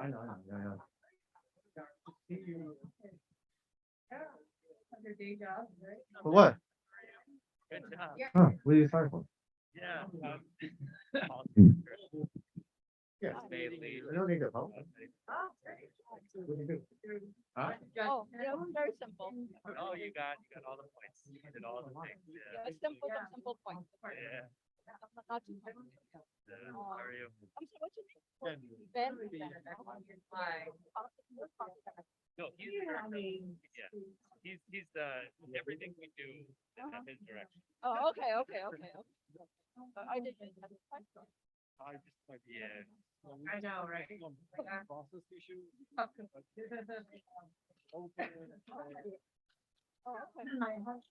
the release the map soon, right? The map is coming up soon, right? Oh.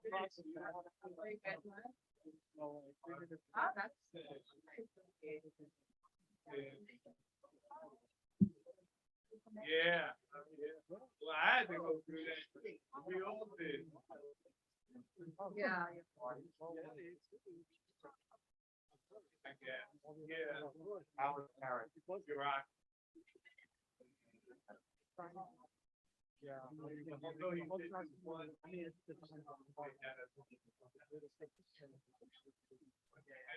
Yeah. Everybody. This must be. Yeah. I don't know exactly, but the first thing they come in on. That's someone who's like, that's what people have been learning all year. So that's like, that was like the first thing on our list. Yeah. We had a bunch of tries. That's all.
And thank you for your patience. Okay,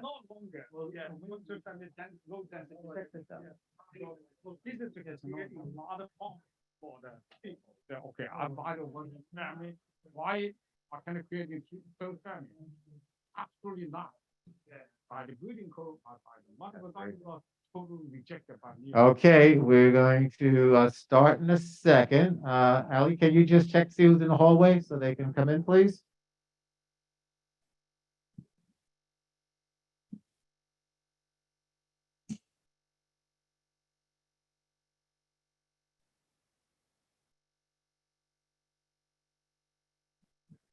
Over there. All righty, are we ready in the virtual world?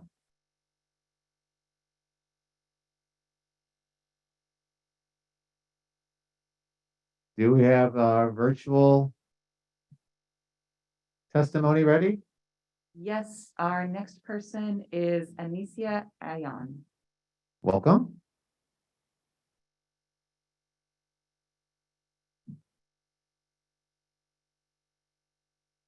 Sorry, everyone may be also coming back from a little break.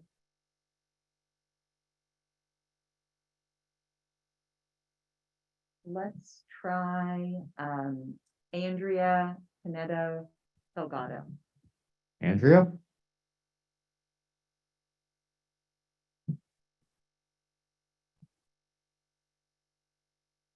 I'll try another one. Okay, let's try Sandra Choi. Is it Sandra Torres? Sandra Choi. Choi, okay.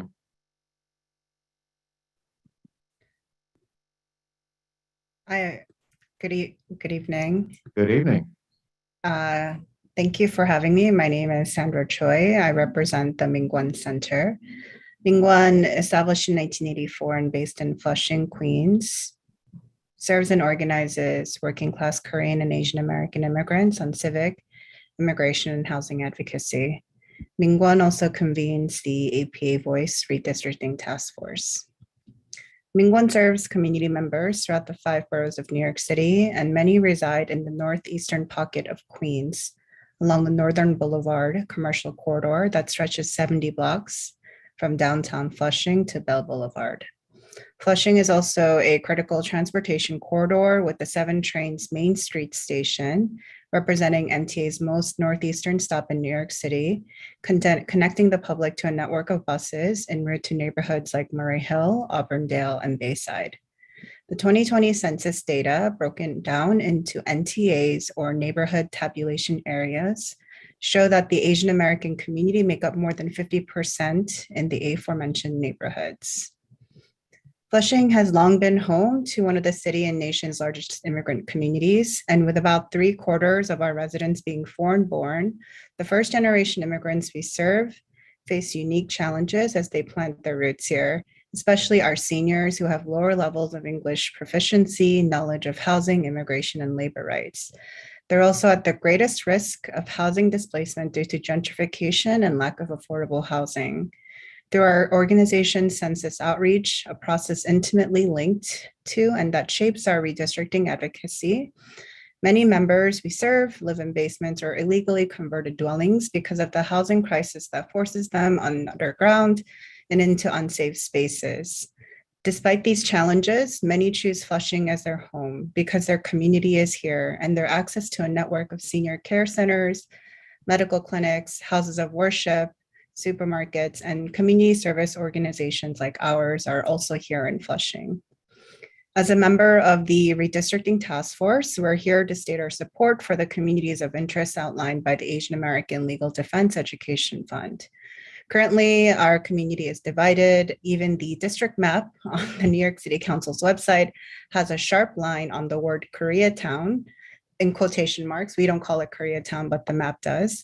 That cuts our community into 2 different city council districts. We ask that you consider the boundaries of a Flushing community of interest as outlined by ALDEF. We're here today because we believe that a fair, inclusive, and equitable redistricting process is critical to empowering the communities that we serve and represent. Power lies in the lines that represent us, and we know that without fair lines that preserve Our communities of interest, it impacts our ability to build voting power and to elect representation that is responsive to our community's needs and advance progress on the issues that directly impact us. We ask that the commission keep the Flushing community of interest, again, as outlined by ALDEF, whole to the best extent possible when drawing the maps. Thank you. Thank you for your testimony. Here we have Israel, is it Peskowitz? Israel? Okay, we'll come back to see if Israel's available. Next, virtual testimony. We have Heather Beers Dimitritis. That was great. Thank you so much. You did very well saying my name this afternoon. Good afternoon, Commission members. My name is Heather Beers Dimitriadis. I am the co-chair of the Central Queens Redistricting Coalition, a coalition of community leaders throughout communities in Central Queens. I am a 22-year resident of Rego Park, making City Council District 29 my home. I am also the chair of Queens Community Board 6. Today, my testimony is on both my behalf and that of the Central Queens Redistricting Coalition. I'm not speaking for the community board today. The current configuration of City Council District 29 essentially works. The district starts in Rego Park, moves through Forest Hills into Kew Gardens, and ends in a small portion of Richmond Hill.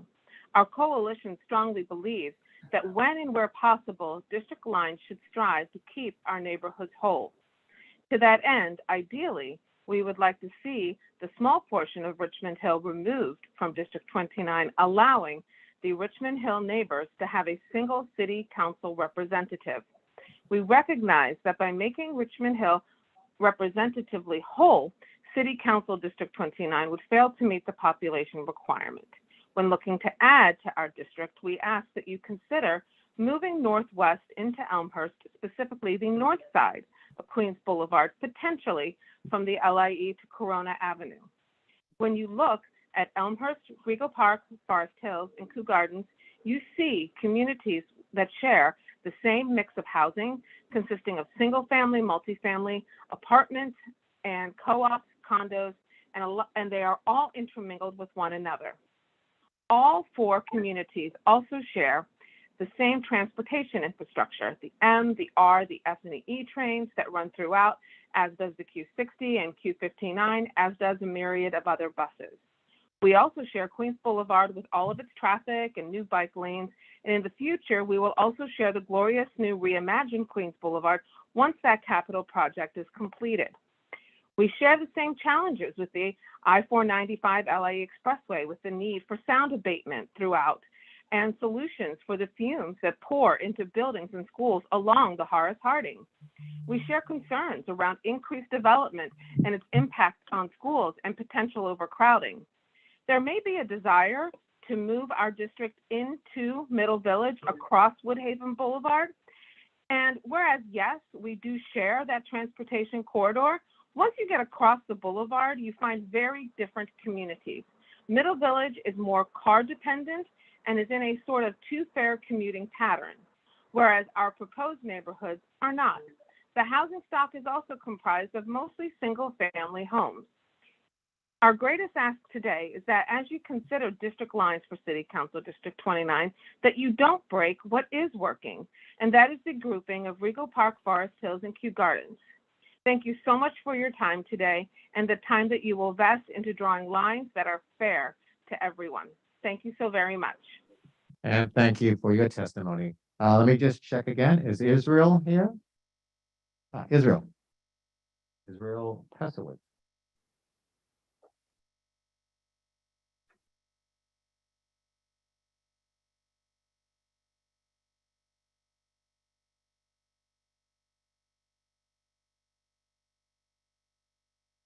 Hi. I'd like to thank the commission for giving me time to testify. I know you guys have an incredibly difficult job and there's no way you can make everyone happy. So my sympathies are with you. Excuse me. My name is Israel Peskowitz. I live in Kew Garden Hills and I am a member of the Jewish community of Central Queens. Right now, under the current maps, our neighborhood is in Council District 24. Our current district is excellent. It is contiguous, compact, and links many neighborhoods with similar geography, interests, and needs. It is very interesting to compare our city council district to our old and our now proposed assembly and senate districts, which look like crocodiles and salamanders, while this is one contiguous square. I'm asking this commission to take into account the need for unification of Kew Garden Hills, Pominock, Letchester, and Hillcrest, so the Jewish representation is not reduced by this redistricting process. When the commission redraws the council district lines, please include all neighborhoods mentioned to one assembly district. Additionally, our district currently consists of Hillcrest, Utopia, Fresh Meadows, Briarwood, Jamaica Estates, and Jamaica Hills. Please consider keeping them in CD 24 and keeping our district intact. Please make every effort to keep Kew Garden Hills, Pominock, Letchester, and Hillcrest together in these new maps. We are a contiguous, compact community. We hope to see a map that keeps our neighborhood representation intact. No matter how our neighborhood is divvied up, we will vote accordingly. Thank you very much for your time. And thank you for your testimony. Just as a reminder, just do this on occasion. We have someone who's officially transcribing all the testimony, so you should be aware of that. And in addition to that, we will have virtual, and for those who are here, in-person testimony. And we've also been joined by another commissioner. Would you like to introduce yourself? Good evening, everyone. My name is Dr. Dan Porter. I'm privileged to be a member of average for doing great things on behalf of the and I thank you with everyone that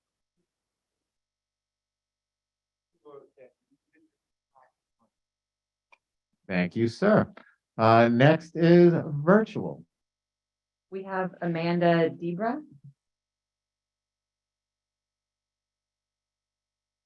Is it Amanda? Amanda, are you there? No, okay. Let's try Sherry Weiner.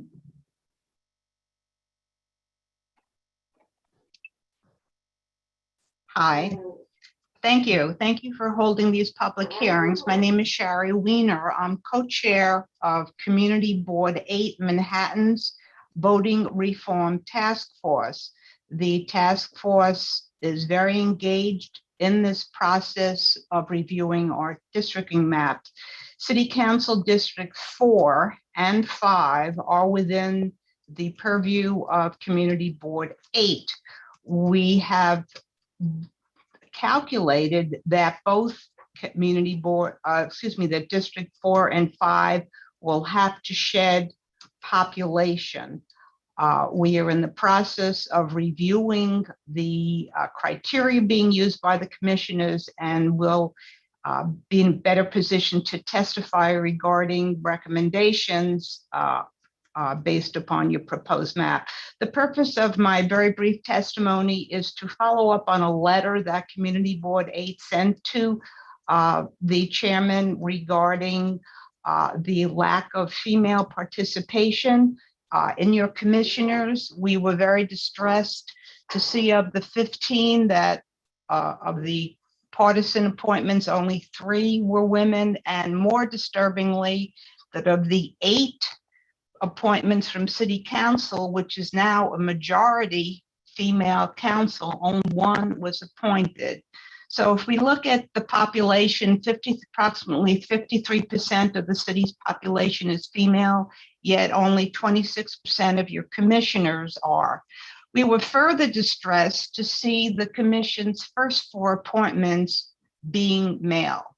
So the purpose of my testimony is to restate our concern that as you move forward in your staff hiring process, that you take into account gender. We certainly want you to hire the most qualified people, but you need a female perspective as your staff prepares a notes to be reviewed by the commissioners. We know how efficient the last group of, when the staff did their comments for the last redistricting, how important staff comments are. And we feel very strongly that there needs to be a female perspective on these views, because women have a different point of view than men, and it needs to be taken into account. and the districting. And again, Community Board 8 looks forward to commenting on your proposed map when it is presented to the public. Thank you for the opportunity to speak. And thank you for your testimony as well. Next, we'll go virtual again, because we have do not have anyone at this point in time in person to further testify. So virtual. We have Bernadette Ferreira.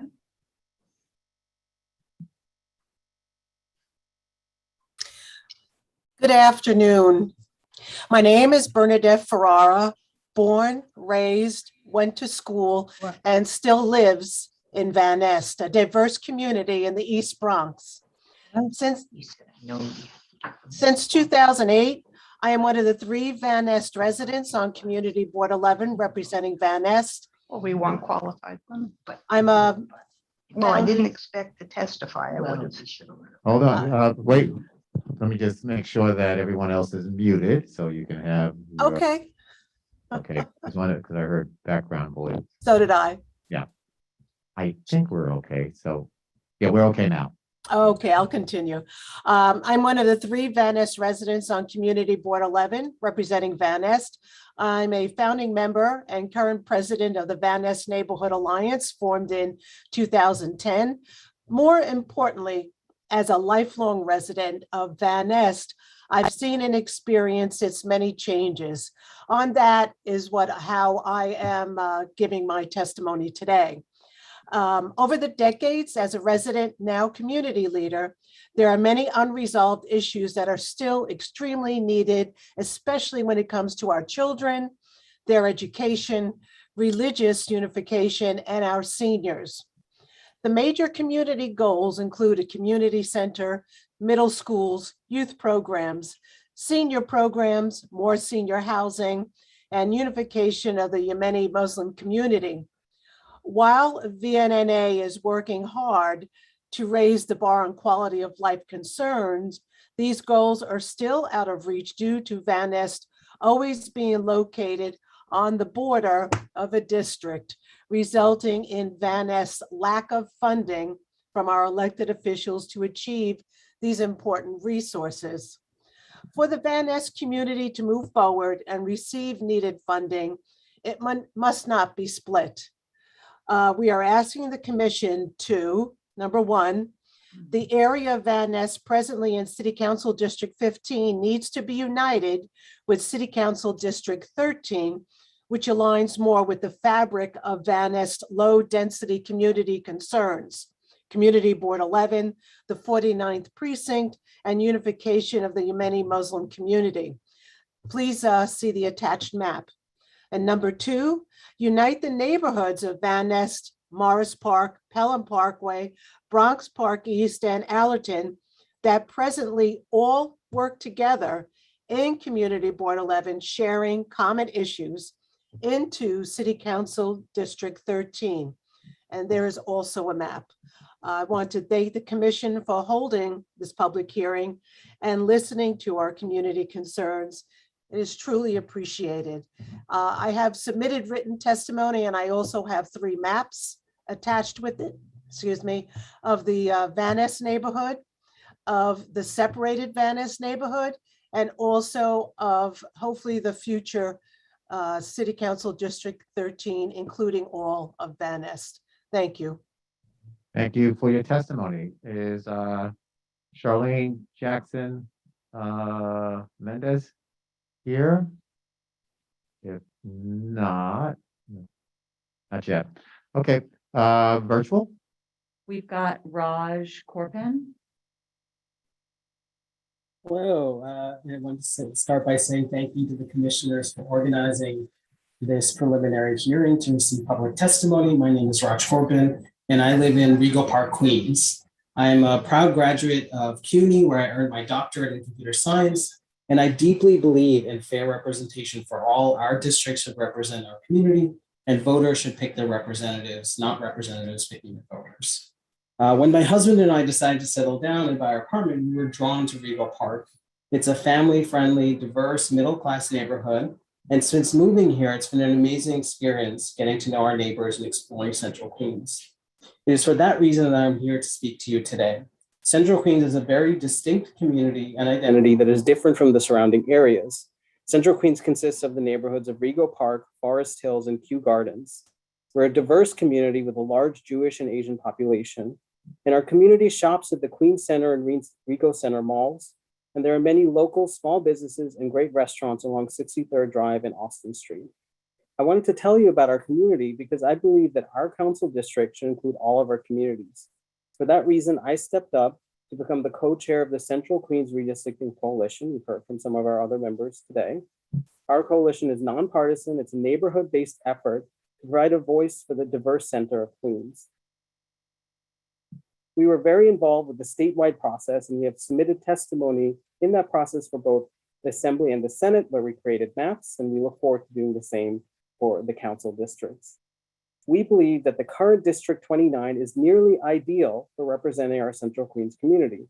And so as you redraw the map, we urge you to maintain the communities of Rego Park, Forest Hills, and Kew Gardens in one district, as 29 does. Although District 29 takes in parts of Richmond Hill, we believe that that neighborhood should be joined with South Ozone Park. Instead, since District 29 will need to grow to meet the population requirements, we would request that you expand the district north to Elmhurst and not west into Middle Village or cross over the Flushing Meadows Park. Elmhurst shares many of the demographics, transportation, and shopping areas as Central Queens, unlike Middle Village, and so it is a natural fit. We believe in mutual respect and that the redistricting process should be driven by the people. Neighborhoods and communities should be kept together and political expediency left out of the process. And so our grassroots coalition is looking forward to supporting your work, and we will be providing specific recommendations for our Queens districts. If you have further questions, or if anyone else who's watching this would like to join us, please reach out to us, Central Queens Redistricting Coalition. Thank you so much for this opportunity. And thank you for your testimony. Charlene Jackson Mendez.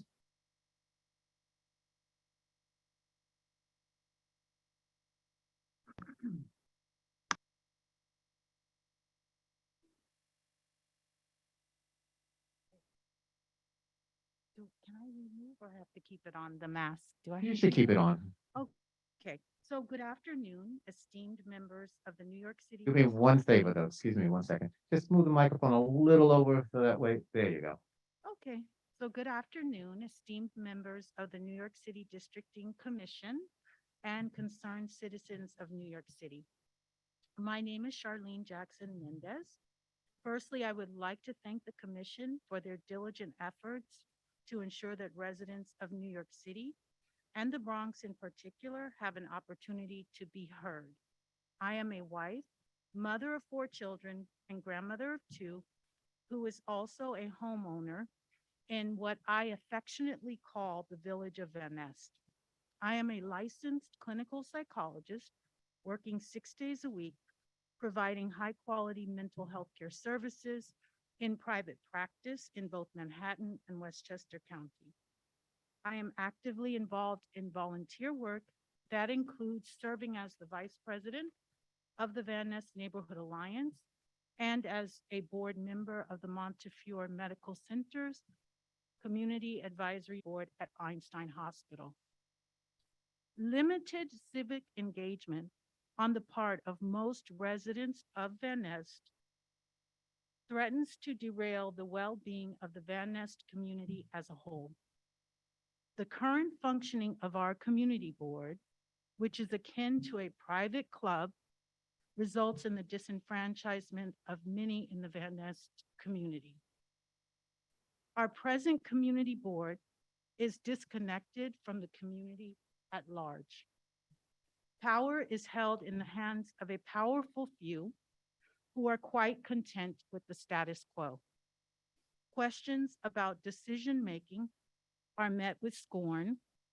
Formal complaints are slow-walked or not addressed at all, and complaints regarding the use of public resources, such as policing, are made, but to no avail.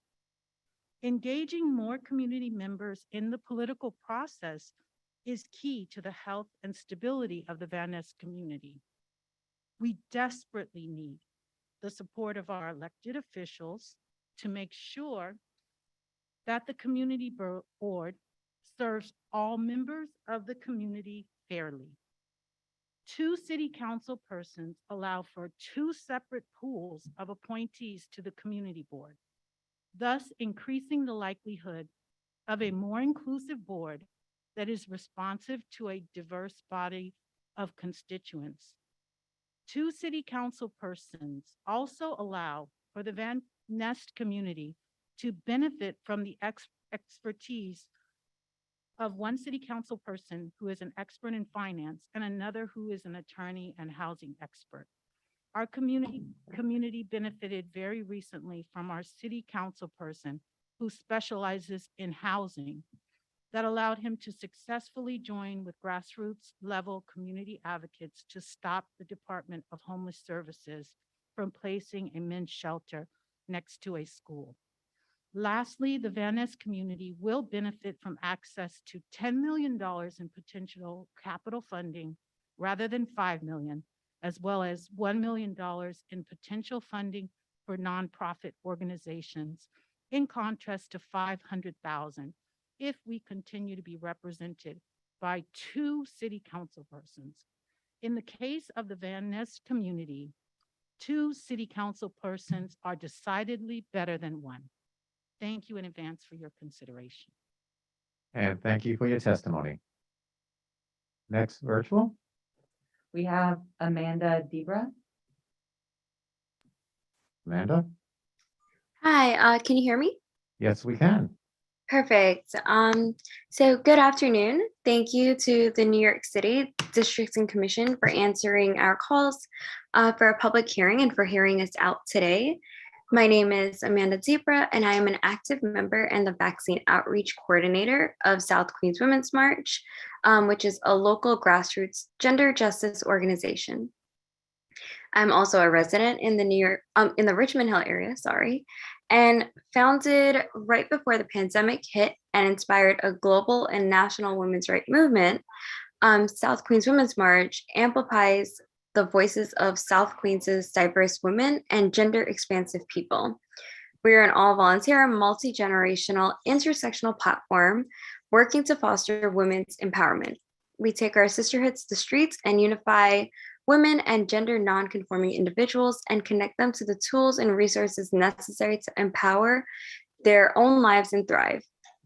And this includes fighting food insecurity and period poverty through pantries and essential distributions, tackling gender-based violence via healthy relationships and art healing workshops, promoting empowerment through youth and professional development, particularly among our community's large immigrant population, and finally promoting civic engagement and building political power through street canvassing and outreach, all while meeting people where they are, which is what brought us to become a proud member of the APA Voice Redistricting Task Force. Much of our work has been based in the Richmond Hill and South Ozone Park neighborhoods of South Queens, which is the home to a vibrant and sprawling Asian American population, specifically the South Asian, mainly Punjabi and Indo-Caribbeans, that the census data doesn't unfortunately fully account for. So for clarification's sake, Indo-Caribbeans are those who migrated from India to the Caribbean as indentured servants in the early 1800s to places like Guyana, Trinidad, and Suriname. These communities have been gerrymandered for far too long, and we have advocated and will continue to advocate for ALDEF's Asian American Community of Interest maps. As a community of interest, we take the same mass transit, we go to the same schools, we worship in the same faith-based institutions, we eat the same types of cuisines, share similar socioeconomic statuses, yet we have been among the most egregiously divided at every single level of government. At the city council level, we are divided into 3 council districts, District 28, 29, and 32. And if you take a look at the overlay of the ALDEF's Community of Interest map with the existing council maps for District 28, 29, and 32, you'll see how we are divided even at the very nucleus of our community of interest. As you go to the drawing board and consider these maps, we ask that you please do not divide us. Please keep Richmond Hill and South Ozone Park whole. There are many in my community who have been fighting for this, for equitable lines for 30 years. I can recall several elections where many of my family members and friends, all who live nearby in our same community of interest, want to corral behind a candidate of our choice, only to find that they live outside of that candidate's district, which what made us deeply disappointed and frustrated by the system that many of us already feel that wasn't designed to uplift the voices of Black and Brown people. This conversation isn't about identity politics for us. It's about equity for an Asian population in Queens that has grown larger than any other racial group per the last census by 29%, which is an increase. Many local CBOs, including ours, put so much energy into capturing, most of us doing so without a single dollar of funding or staff. All Asian American communities of interest in Queens should be kept whole to the extent possible at all levels. Thank you for listening. And as we always say at South Queens Women's March, our voice is our power. Thank you. And thank you for your testimony. Next virtual as well. Next, we have Claudia Waterton.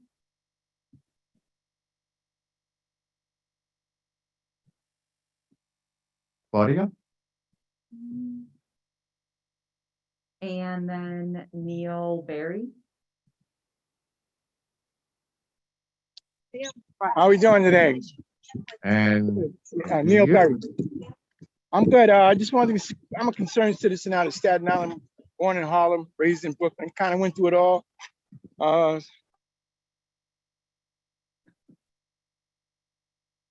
you there? Hopefully we didn't lose you. Oh, he's muted. Four boroughs. Can you hear me? Yes, we can. Oh, I said my name is Neil Berry. I'm from Staten Island. Over 60 years old. I've been through this process before. You know, I kind of know a lot of this stuff is based on white supremacy and polarization. You know, especially on Staten Island, we've only had 2 elected officials from Staten Island, and they were both elected in the last 15 years, Debbie Rose and now Charles Ford. So we know the real deal, and we understand that. My problem is we don't have the redistricting process is totally absurd. I mean, a young lady talked about it, not the complexities or the diversity, because diversity doesn't include a lot of Black people. We know that. We're not upset about that, but we just like truth. And so we don't want this kind of truth to be this unbelief to go around. So we just decided that we would speak today because basically we know this is not going to change unless you change leadership, and leadership changes culture. And the culture of this country is a lot on racism and white supremacy at this present time. I just wanted to formulate that so you know that on Staten Island, that problem is even triple-fold. And guys like Joe Borelli don't add a lot when they make these silly comments about the Republicans, Democrats, because to me, neither one of these are better in terms of redistricting. They're always doing racial gerrymandering. We know what that's all about. I just want to make aware that we are aware, and there are people who do this kind of study, and we just want to change the leadership. For those who don't vote for the fairness and the practicality of things, we need to get you out of office. Thank you. Thank you for your testimony. Next is virtual as well. From this point on, unless someone else signs up in person, we are virtual. We have Edward Josie.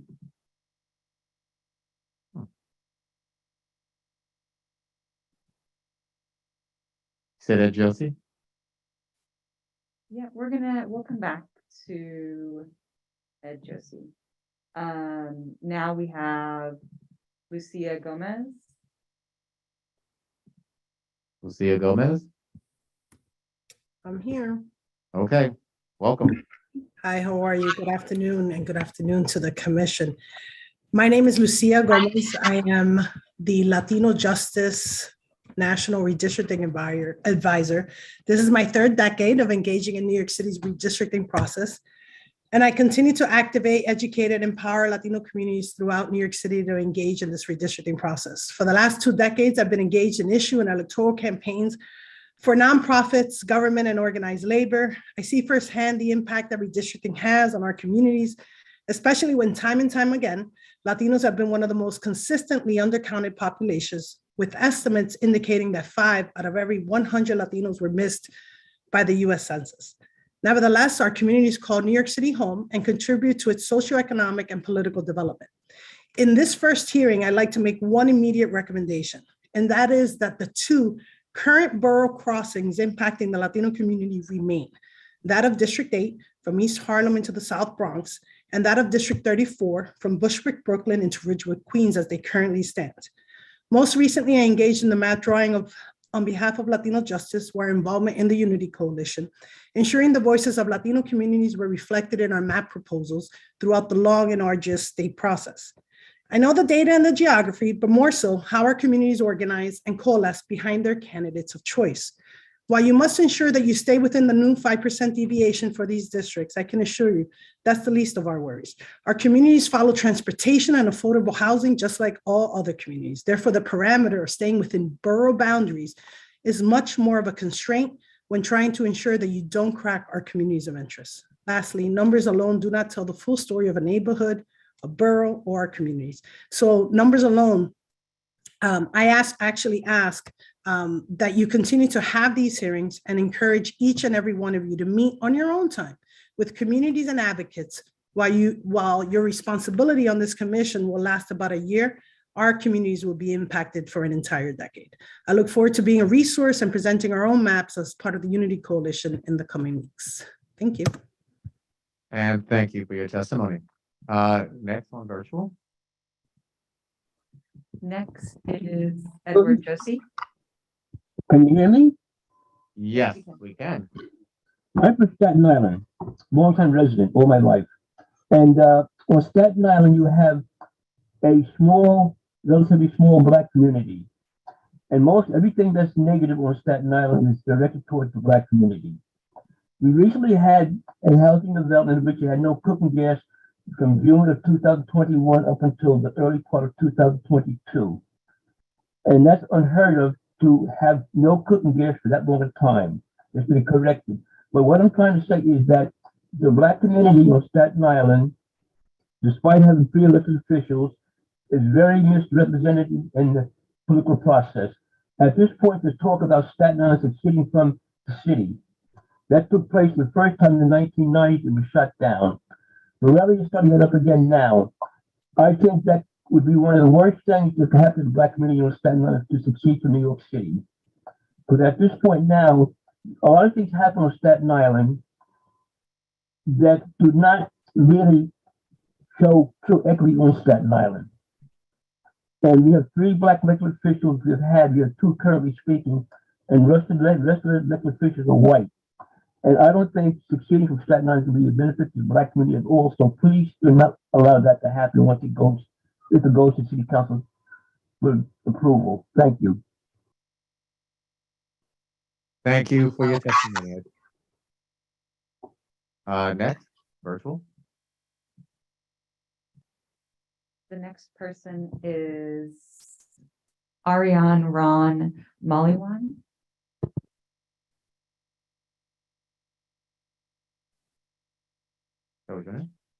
Hello, everyone. Thank you for the New York Redistricting Committee for hearing us today. My name is Ariane Maliwanag, and I am the New York State Secretary for the National Federation of Filipino-American Associations.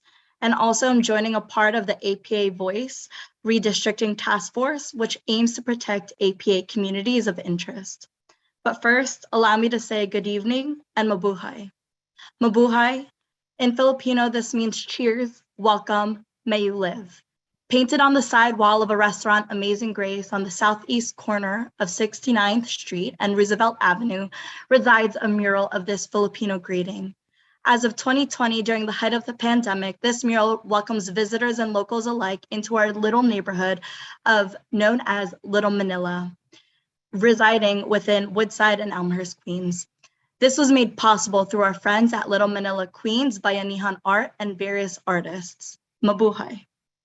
This evening, I'm here to advocate for our Little Manila community in Woodside and Elmhurst, Queens, a community of interest that dates back to the 1970s when Elmhurst Hospital faced nursing shortages and recruited healthcare workers from the Philippines.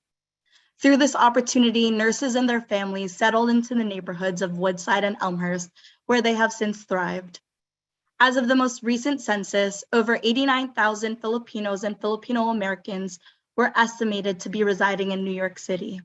In Woodside and Elmhurst alone lives the highest concentration of Filipino small businesses of New York State. This includes restaurants, remittance centers, bodegas, and faith centers.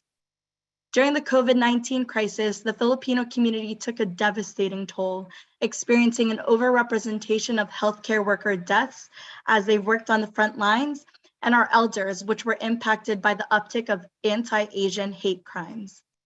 In this first hearing, I'm here to advocate for the Filipino-American community to be kept as whole as possible, particularly in Little Manila, Woodside, and Elmhurst, Queens, which is an Asian American community of interest. We have been advocating for the Filipino-American community to be kept whole as possible on all legislative levels. Tonight, I advocate for the Filipino-American community so that we, multiple generations of Filipino-Americans, can continue to maximize our voice and be full participants in the democratic process. Mabuhay. Thank you for your time and consideration. And thank you for your time as well. Next, virtual. The next person is Hong Bao.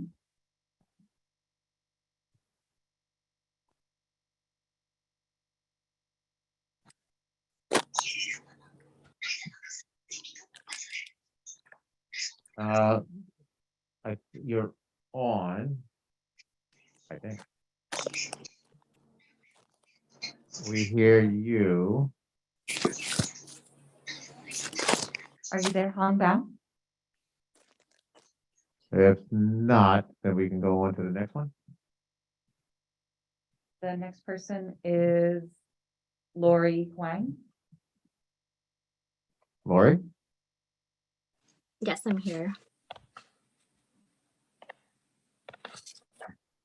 Hi, good evening, commissioners. My name is Lori Huang, the Outreach and Health Coordinators at United Chinese Association, Brooklyn. UCOB is the member organization of the APA Voice Redistricting Task Force, founded in 2002. We are a nonprofit organization that mobilizes the community resources to improve the qualities of life and meet the distinctive needs of the Asian American immigrant population, primarily in Bensonhurst. So every year we provide thousands of immigrants and families with direct social services and community programs. We also advocate for voter rights and aim to cultivate political awareness and civic-mindedness in the community. Bensonhurst is the most divided of APA communities. It currently is being divided into 4 city council districts. The Asian American communities in Bensonhurst have shared needs for language access, culturally sensitive services, public safety, affordable housing, support for small businesses, reliable transportation, and quality education.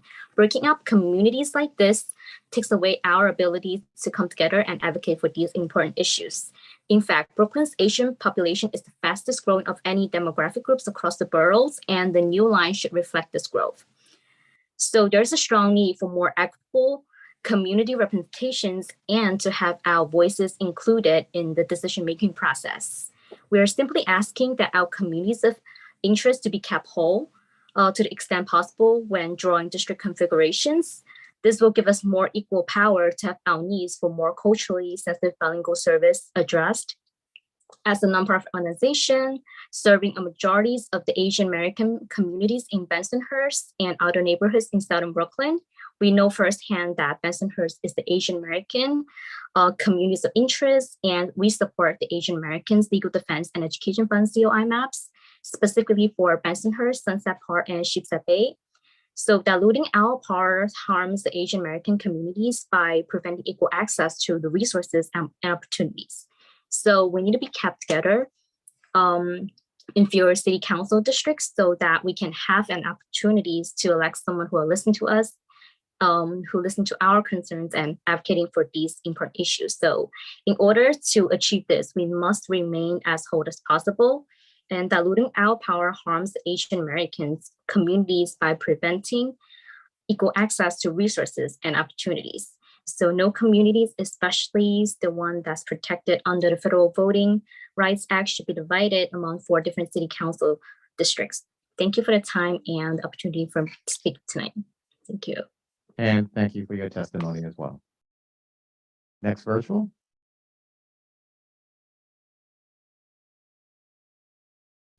Next is Jasmine Robinson.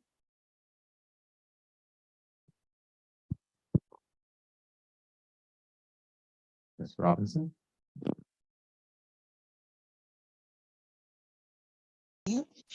Hello? Hi, we can hear you. Yes, hi, hello. I'm so sorry. Can you hear me now? Oh, yeah, sure, we can hear you. No need to apologize. Okay, thank you. Thank you so much. Hello, my name is, excuse me, thank you, commissioners and esteemed guests. My name is Jasmine Robinson. I am the female district leader of the 61st Assembly District. I'm also a member of ASAL, which is the Alliance of the South Asian Labor. I'm a member of the National Council of Negro Women, the Staten Island section, and I'm a member of the Staten Island Political Action Club.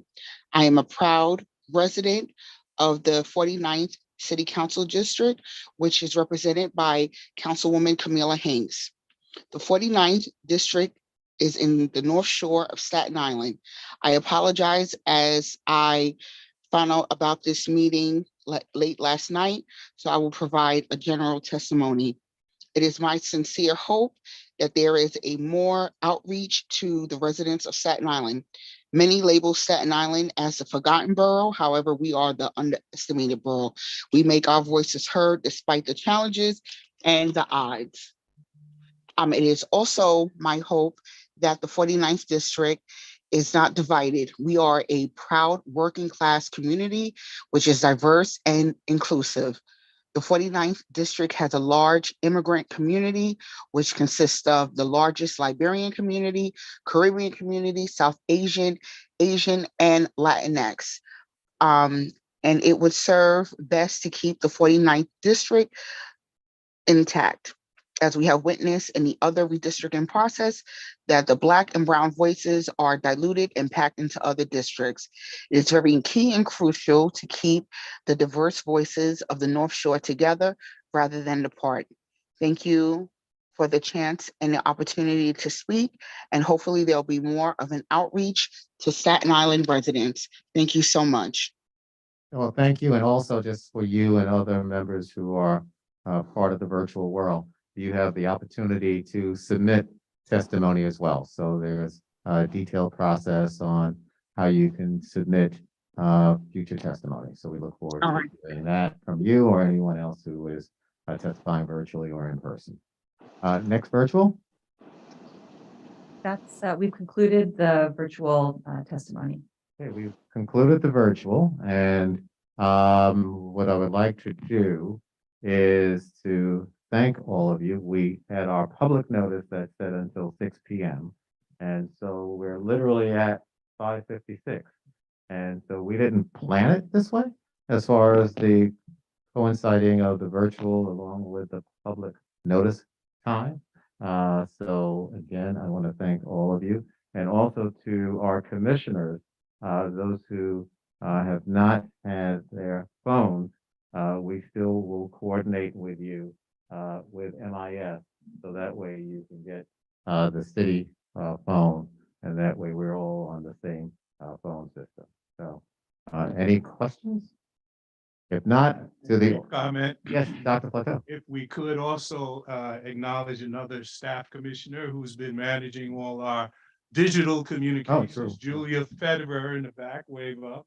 We couldn't see her because she was sitting down through the entire meeting and helping to organize. I got to say this to you, that I didn't realize she was there. Right. And so I thought it was a, Monsignor, forgive me, a voice of God coming down. And then I saw the conversation taking place in the back with the audience. So thank you for your excellent work, as well with the coordination of the virtual testimony. And we will definitely have that as we move forward. I think it's been a welcome addition for those who may not be able to travel down. So if that is okay with the body, I want to thank you for your participation. Monsignor, please.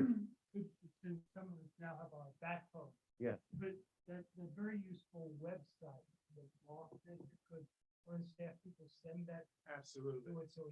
Yes, and we'll post it on our website as well. And also, just along that same line, as indicated in testimony earlier, we'll be uploading information a lot sooner. As you know, we're staffing up and we've been staffing up on the run. So information will go up as quickly as possible. So that way, both the commissioners as well as the public have information beforehand. So we're very conscious of that and we'll make sure we want to be very responsive to that as well.